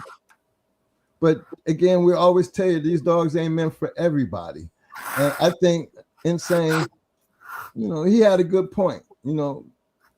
There's a lot of guys out there that feel like that. Sometimes I look at this community and be wondering, why do we do this? You know what I'm saying? But it's not a matter of what maybe a couple individuals might think or how they feel about this channel. That's what makes us show up every Tuesdays and Friday nights, because we really have something to give to the community. Even though we might talk about the past, but you know what? There's a lot that you can learn through these podcasts. I mean, this one here, because it's more than just about the history. It's about the experience. Being able to share an experience. Now, we got people out here that's, got out of prison. They talk about shit they went through in prison, or ex-drug dealers talk about that. And all we're doing is talking about the history of the dog game. It's in books. It's just part of the American Pit Bull Terrier. Sometimes it's meant to be entertaining, but then sometimes it's meant to be educational. Tonight was an educational moment. And I think I'll address the master plan, because the Apbt master plan in action, I think you just got a good lesson on the master plan in action for the future. Because the master plan for the future is, if you're going to have a future, you won't know what that future looks like until maybe 10, 20 years from now. But then when it becomes your history, don't you at least want to be a part of that history? of what we call what the future's supposed to look like, because it all starts somewhere. So always participate, you know. Don't talk about it, be about it, you know. And if you can't do that, at least sit back and be supportive, like hit the damn like button, buy a magazine here and there, buy a book from Fat Bill or Mr. Garcia or even Pelican Bay. I don't know too much about his book, but it says it's a pit bull encyclopedia. So, hey, you know, for those who new to this game or don't know too much about it, hey, that man, he has an encyclopedia over there. But support the community, because there's no other reason to be around people who talk bulldogs unless you have a reason. And I think it's our responsibility to make sure whatever the reason that got you here, we don't abuse it. So appreciate everybody for showing up and showing out. And boy, oh boy, big shout out to it. Let me get my people out here. Let me see. I see. Big shout out to my man Harvey Finish, Cool Beans. I seen Elevated Kennels early. I see Live Your Life Dogs. I see you, fam. I seen Havoc. I see Old Man. I see my man Mr. John Reed. My man John Reed said he wants to be a part of the community so bad. Well, you're right about that, Mr. John Reed. And you know what? I like that. I like that wannabe. I like when they want to be a part of something, because the thing is, wanting to be and doing it is two different things. If he want to do it bad enough and actually get out there and do it, that's when you're going to see what kind of dog man he going to be, because it's going to make him or break him. He either going to be willing to put in the work, or the work is going to be too much for him. And that's just the love of the game. Only way you're ever going to know what that means is you got to get out there and do it. My man Money Junk Domo, he said next topic. They didn't give me a chance, man. My man SBC Kennel said, Mo, you was being diplomatic. You know what I mean? I was trying to be diplomatic too. I just don't understand why people, I can't stand talking over anybody. Big shout out to my man, Mr. Burning Star. I see you, fam. Let me see. I'm giving out shit right now. Hey, Mo. While you giving it out, I got one thing to say. Go ahead, man. What I do is go for it. They got to understand what this channel is. You know, this channel here is a historical channel.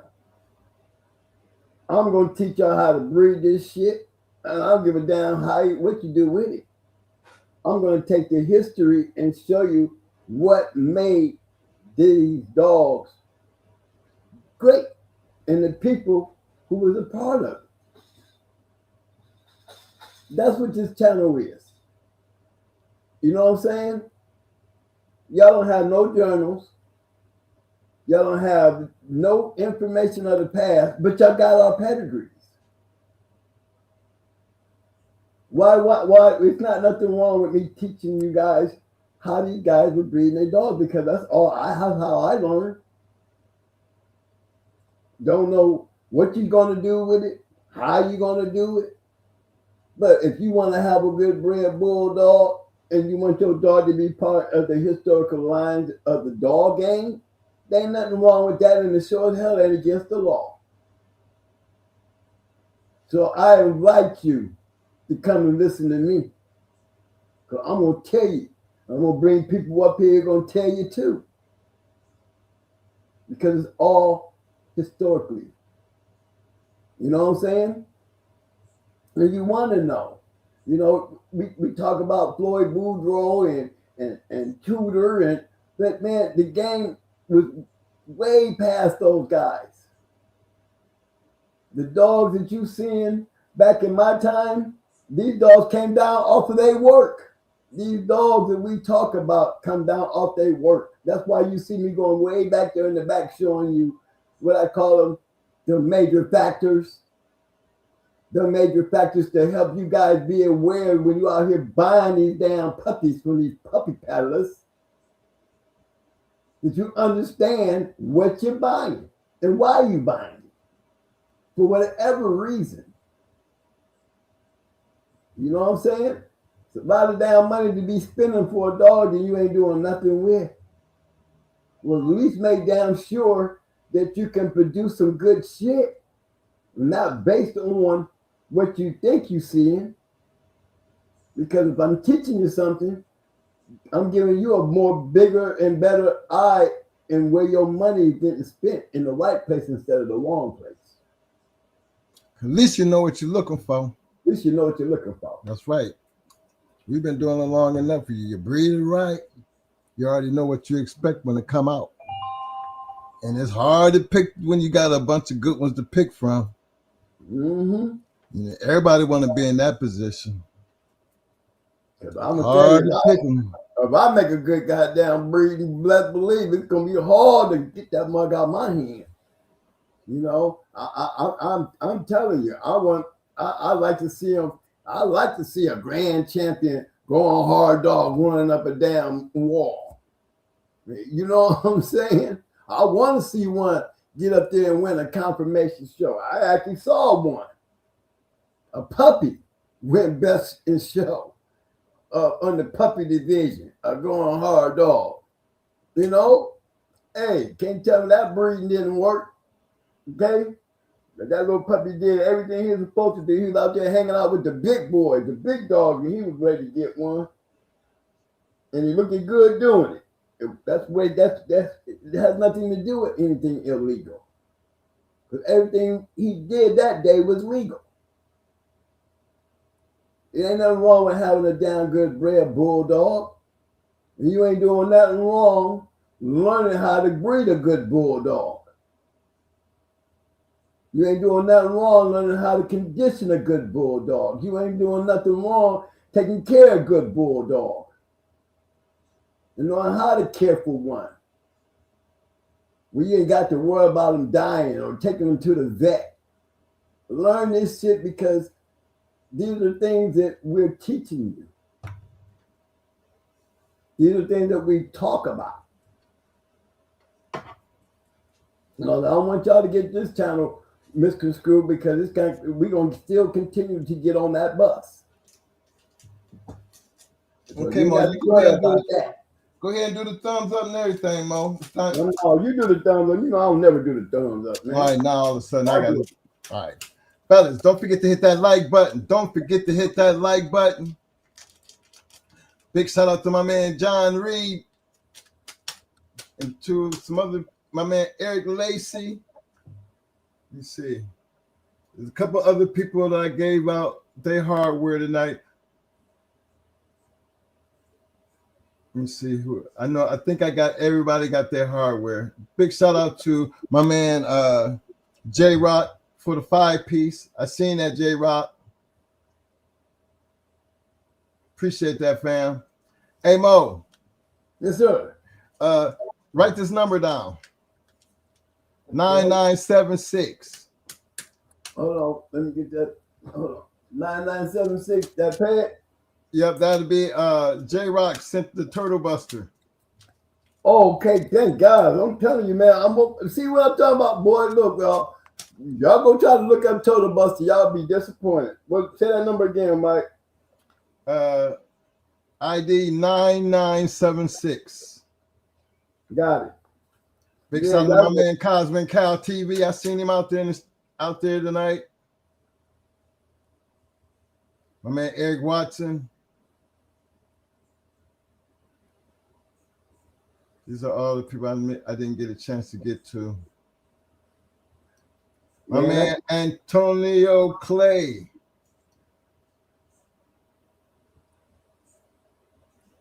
And my man Antonio Clay said, stop crying and put some shows together. Okay, here you go. There you go. You know, he just not the crying though, baby. Not the crying. Right. You know how they take that. You know they take that wrong, yeah. Yeah. But that, But he had a big good shout out point. to NASCAR Fast. I see you, fam. Welcome to the Shark Tank, fam. I think I took care of all of them. My man, Mr. Nichols, on 26 acres of land, clean. He said, on 26 acres of land, clean and all brick pathway to my kennels. Talked to a dude 1 month, got knocked off, and got the most time. I never rode shot with the nigga at all. Yeah.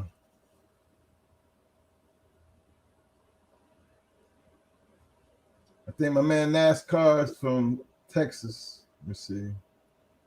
John Reed. But it was brutal out there, Mo. Oh yeah, were they? Yeah.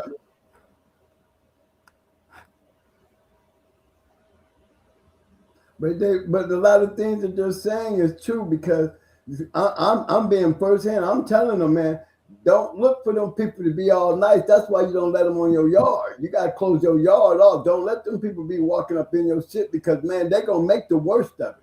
Don't think because your yard is straight, it's gonna be all good because no, it's not.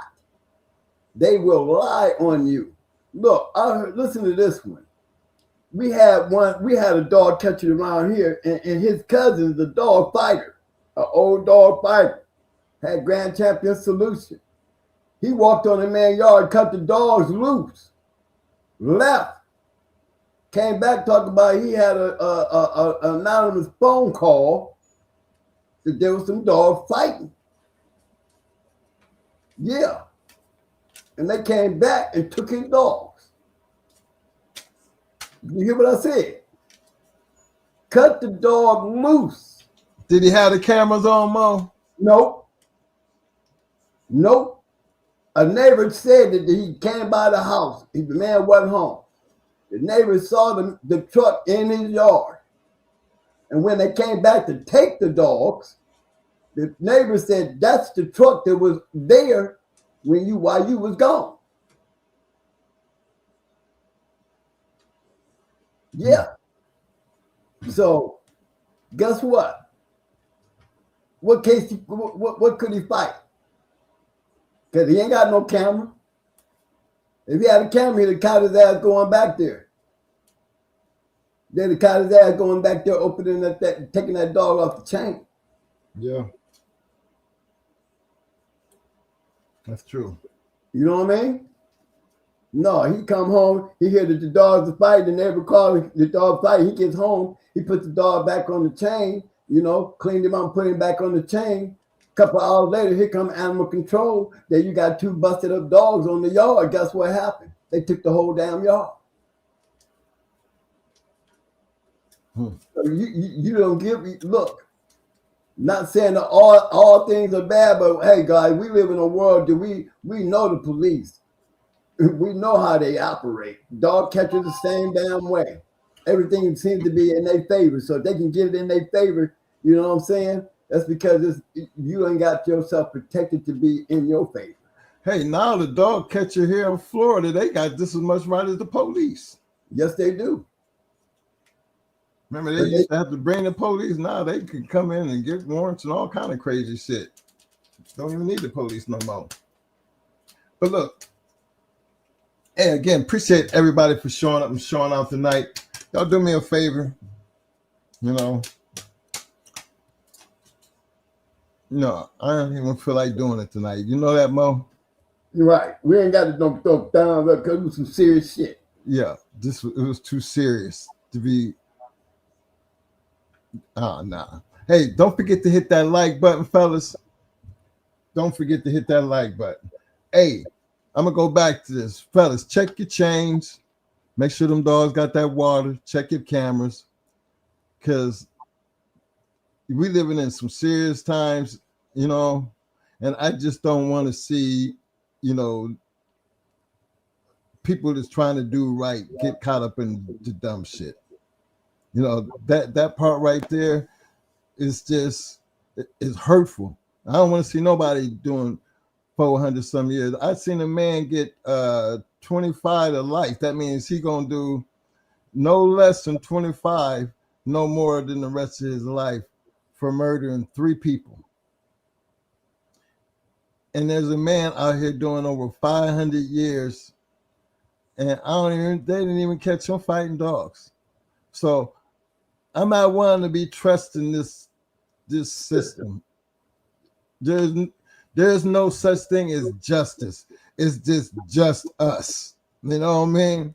So, be careful. Just be careful and support your community, man. Support the dog shows. You know, that right there, I'm a community man. We ain't got to get along, but that don't mean we can't support each other. So take that from the old man. Right. I got all Fat Bill's books. And don't get along with the man. That's a big shout out to Hemi James. Gotta give my love to Hemi James. Gotta give Fat Bill the love because he did sign every last one of them. Yes, he did. And he gave us the DVD. He gave us the drive. So and I'll be the first one to tell y'all need to get them books because them books is good. Yeah. If you haven't gotten Fat Bill's book, go over there. If you have any available, y'all should just, it's nothing like really need to get Fat Bill's books because his books is really good. I mean, the way he talks about the journal, his books are entertaining. And it's got everything in it from the use of roids to conditioning, great matches. All the interviews. I mean, good book, damn good book. Even the weight pulling show, the confirmation shows, and the results, all that shit's in there. For all those who don't know, it's just a good book to have, to sit back if you want to be entertained. That's something that you need to have it a part of your collection. Yeah, Schoolboy got the Book of Champions. These books the interviews. Big Red, he got interviews. Those are good books to have. Those are to me, those are my collectors, because they took all my books. I had all the journals. They took all of them. I never got them back. But, Schoolboy, thank God for Schoolboy because he had these copies here that I'm able to use and share with you guys. He's got a good book, Couple good books. I think we got all 3 of them. My boy PBK over there. He's doing his thing in a different way. But let me tell y'all something, man. Y'all know when a man is out there giving y'all that CNN, skylight shit. Let me tell y'all something. Regardless of how y'all feel about him, some like it, some don't type shit. You know what I mean? It is very important what he's doing because for those people out there, it's good to know who getting fucked up. And how they getting fucked up. So it's a lesson to be. If you don't know, if he ain't showing y'all, how you gonna know? How you gonna know? First of all, you need to know who getting jammed up. You might know that motherfucker. You know what I'm saying? And then you gotta also give you a chance to know how he got busted. You see what I'm saying? These are things to know so you don't make those mistakes. You might not like the way he do shit, but it's really beneficial that he does that. And I'm telling you, it ain't got nothing to do with dry snitching or calling the police or anything about it. Already made it to damn TV. Already made it to the TV, and he already got it off the satellite. He sure as hell ain't the police on site. What he's telling you, he needs to tell you. You need to know because you don't want to be one of them cases. Right. It's important. It's important. It helps a lot. It gives you every reason why you should have your cameras on, why you should be checking your chains, why you need to make sure your dogs got water, why you need to make sure your fences stay locked. Whole lot of shit.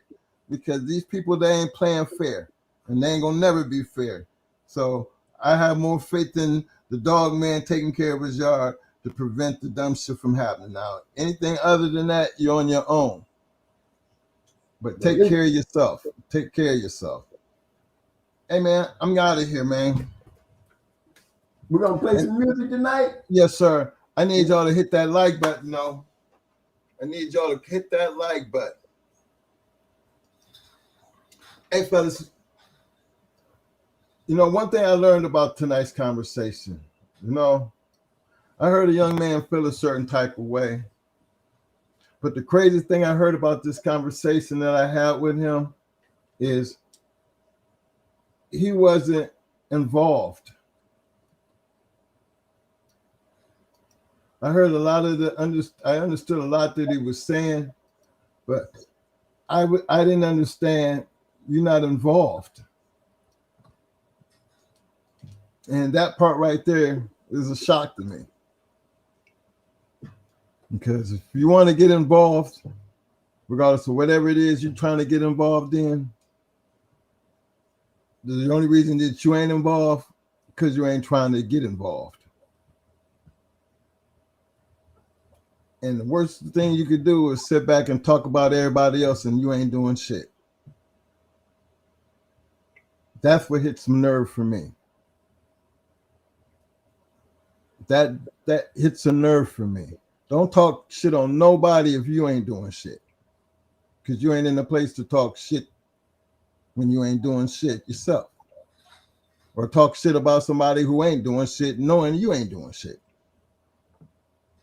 You know, maybe that's a part of the game, but, you know, those type of conversations, they're needed, but it shows the importance of trying to be involved to make things better. It's easy to talk shit. It's a whole lot harder to get involved, especially when they're trying to do positive things. So if y'all didn't learn anything from the night, I hope you learned that lesson, because that's exactly what it looked like when you're dealing with somebody who talks a lot of shit about something but ain't doing nothing to make it better. And to me, this was not a good look. And nothing going to fix that for me. Because we always can find a whole lot of things wrong in life. But what you trying to do to make it better? I never got that answer. But for my audience, ask yourself that, and which role you playing? Did you see what I seen? You feel the same way I do? Yeah, and I can agree to disagree to some things. But some things, I'm never going to bow down to. Shit ain't right, it just ain't right, and it's going to be like that, and I'll fight tooth and nail. Get it right. And that's how it is around here. We always. Let them know, Mo. We always. God damn it. We always scratch the win. Yes, sir. Yes, sir. Until Tuesday, man. Y'all have a safe weekend. And y'all know what? Guess what I'm finna do, Mo? I'm finna do like this. Yeah. Yeah. Better know my head, but yeah. Don't talk about it, be about it. That's the code we live in the game with them pit bulls. See the proof and how to give from the pit to the trophies. Every chain, every game. Don't talk about it, be about it. Be about it. Don't talk about it, be about it. That's the code we live in the game with them pit bulls. See the proof and how to give from the pit to the trophies. Every chain, every game. Don't talk about it, be about it. Be about it. Most wanted kennels in the spotlight, danger alert, come with the name. Super kennels competition, all built for the fame. Work kennels was the work and work, while Cherokee kept the game strong. Evolution built a bloodline where the heart come from. These dogs ain't hype, they the truth in the pit. Every pedigree stamp when them paws hit the street. Ain't no fairy tales, just that real y'all grit. Don't talk about it, be about it. That's the pit bull script. Shout the brothers with the backbone thick. Veer brothers, color brothers, Bishop brothers legit. They don't talk about it, they be about it every day. Put the work in and y'all let the results say. Them boys on the rise, yeah, the circle stay tight. Plow boys, wall boys, Havana boys in the fight. Different flags, same grind, same fire, same spit. Don't talk about it, be about it. about it. That's the litmus test. Legend of doom, behind set tone. Loctite, locked in, carved in stone. Church boys hold it with the pit bull gauge. True colors on man, Sean B in the maze. Arsenal game deal, but your knife stay sharp. Only in America, walk them down Ram in the dark. DSK and Metal High Dog, pound by hard when they hit. Praise to the men who rock this shit. Don't talk about it, be about it. Yeah, they live it. Fat boy the legend, Bill Buster, real strong, Southern Bulldog, keep the bloodline long. Latin force pressure, sniper don't miss. Shaded day, shaded with a killer instinct. Twist, super night power, unit whole rank. Boot camp, click hitting like a Sherman tank. Little fine with the vision. Tennessee dog pound, got their eyes on the pit. All legendary, really the shit. Don't talk about it, be about it. Yeah, they built it brick by brick. Talk about it. Yeah, they built it brick by brick. Talk about it. Yeah, they built it brick by brick. Talk about it. Don't talk about it, be about it. Don't talk about it. That's the yard law, from the pups to the legends. Everybody stand tall. Every name on this track got a story that's lit. Don't talk about it, be about it. Every name on this track got a story that's lit. Don't talk about it, be about it. Call this some legendary pit bull shit. Pit bull shit. Pit bull shit. Pit bull shit. Pit bull shit. Pit bull shit. Pit bull shit. Pit bull shit. Pit bull shit. Pit bull shit.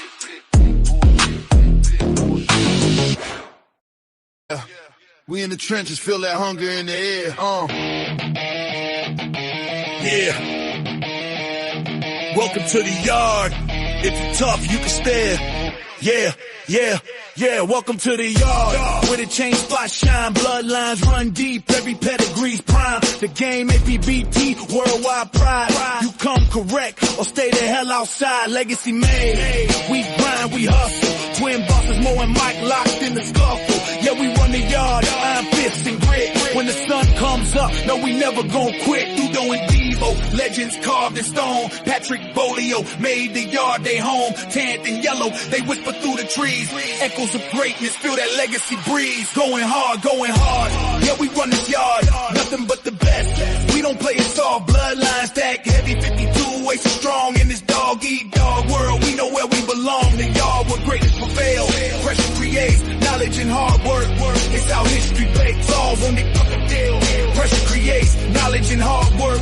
It's how history bakes. Tails in the dirt, every chain spot turn, lessons learned hard. Like the scars we earn, no shortcuts taken. Champions ain't bought, just blood and sweat. This legacy taught from Mayday to Ace, Buck to Jeep. Every warrior counts, we ain't losing no sleep. Heat like a furnace, knowledge is the key. In the yard we trust, we got the pedigree. Feel the intensity, blaze in the fight. In the shadows of the yard, we rewrite the night. From the ring to the chain, we like kings cut out. Mo and Mike, every victory's what we shout. Going hard. Yeah, we run this yard, nothing but the best. We don't play it soft, bloodline stacked heavy, 52 waist strong in this dog-eat-dog world. We know where we belong, the yard in the dirt. Yeah, knowledge and hard work. It's how history bakes. Y'all in the dirt. Yeah, knowledge and hard work. It's how history bakes. Yeah, legacy in the dirt. Yeah, feel that fame. The game Apbt. Remember the name, so step back. If you can't handle the heat, the yard's going hard. Put the game on repeat. It's Mo and Mike. Kings in this game, going hard. Kennels forever reign the same, nigga. Yeah. It's Mo and Mike in the house. Going hard with the legends. Paying homage, you know. Yo. Twins Mo and Mike, we running this game. Legends in the making, never gonna be the same. Kennels popping hard, these game dogs raised right. The brat, pretty mama, they shining so bright. LaMayday, what a day, they breathe the heat. Red Ruby L-Rod, they can't accept defeat. With 38 special and yellow bird, we top tier. Champions, grand champions, ain't no fear. Run the register of merit, we got the elite. Mayday bug Jeep, yellow Frisco, feel the beat. Females like honey bunching awesome, baby, we tight. Bloodline strong, spreading knowledge, taking flight. Scratch to win, don't talk about it. We the real deal, you know it's no doubt about it. KPTO, the modern Earl Tudor. got in the pack, making moves like a tutor. Apbt, family thick, like legends in the game. Legend of them, Triple M. Shout out the name, Deep South, Roadblock. We upholding tradition. Mama, Southern Kennels, we got that ambition. Hardcore hitters, Stone City brings the fire. The Abrahams, the fam lifting us higher. Run the register of merit, we got the elite. Made a buck, Jeep, yellow, Frisco, feel the beat. Females like honey bunches, awesome, baby, we tight. Bloodline strong, spreading knowledge, taking flight. Scratch to win, don't talk, be about it. Be the real deal, you know it's true, no doubt about it. Listen up, respect the hustle, respect the grind. Ben, Nate, dog, putting in work intertwined. Keeping that legendary status alive, you feel? Don't hate on the ride, catch the bus, we keep it real. What's history without a future? We pay the way, we make it happen, that's the play. So here's to the champions, run the race, stand tall. Twins, Mo and Mike, we gon' answer the call. Legends in the game, yeah, we holding it down. In the world of game dogs, we wearing the crown. Run the register of merit, we got the elite. Made a buck, Jeep, yellow, Frisco, feel the beat. Females like honey bunching awesome, maybe we tight. Bloodline strong, spreading knowledge, taking flight. Scratch to win, don't talk, be about it. Be the real deal, you know it's true, no doubt about it.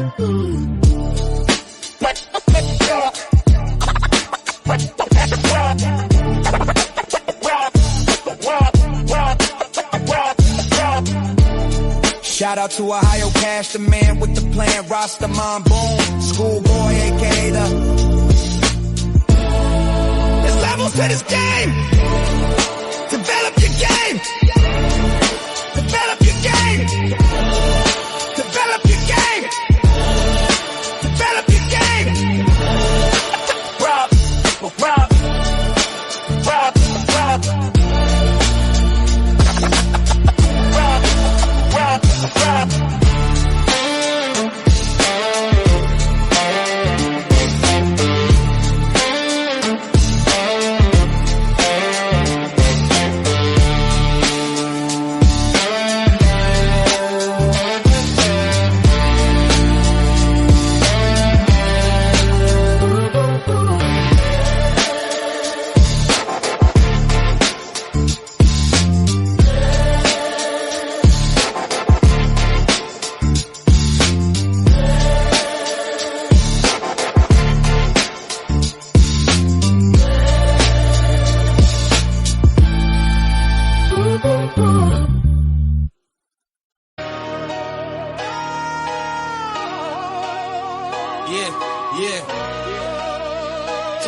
Going hard, Kennels, yeah, we run this yard. Twin bosses, Mo and Mike, every day they go hard. Line stack heavy like a deck full of cars. From yellow Mayday 8s, they bred real stars. Welcome to the yard where the legends get raised, where the chain spots shine and the bloodlines praise. Grand champ King Kunta with that royal type stride. Red ruby in the pen, red hot worldwide. The brat in the cut, keep the hustle on track. Pretty mama got the look and the structure intact. L-Ride bring the heat, yellow bird bring the flame. Gus and 38 special certified in the game. What day in the ring, crowd love in the scene. Dogs moving like ghosts in the champion's dream. From yellow to buck, their foundation is tough. Yellow buck in the veins, yeah, the roots run rough. Mayday in the pedigree, ace in the spine. That old school fire still alive in the line. Twin brothers in command, pushing forward with pride. Going hard on the banner, let the whole world ride. Hard work in the yard, every sunrise earned. Legacy in the dirt, with every chain spot turn. No shortcuts taken, no champions bought. Just blood, sweat, time, and the lessons they taught. Going hard, Kennels, yeah, we run this yard. Twin bosses, Mo and Mike, every day they go hard. Line stack heavy like a deck full of cards. Yellow Mayday ace, turning pups into stars. Sheriff Pal bought us in the gang, stamp legit. Find him in Tornadoes pedigree. Hall of Fame, double grand champion. James Pogay, the formula showed how to build and sustain. Blueprints in the blood, yeah, the knowledge remain. T.O. our partner, Ohio Cash showed how to win. Turn losses into lessons, now it's trophies we spin. Mama, Triple M, Deep South in the mix. Arsenal, Kennel, Stone City, solid foundations, no tricks. Hardcore, BLB up in the spec, it's 6. Yes, yes.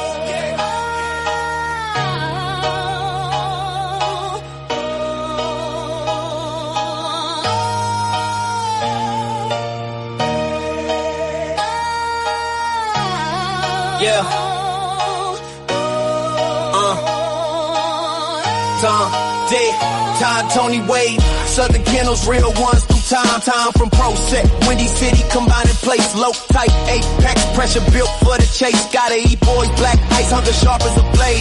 Third verse for the legacy, every debt fully paid.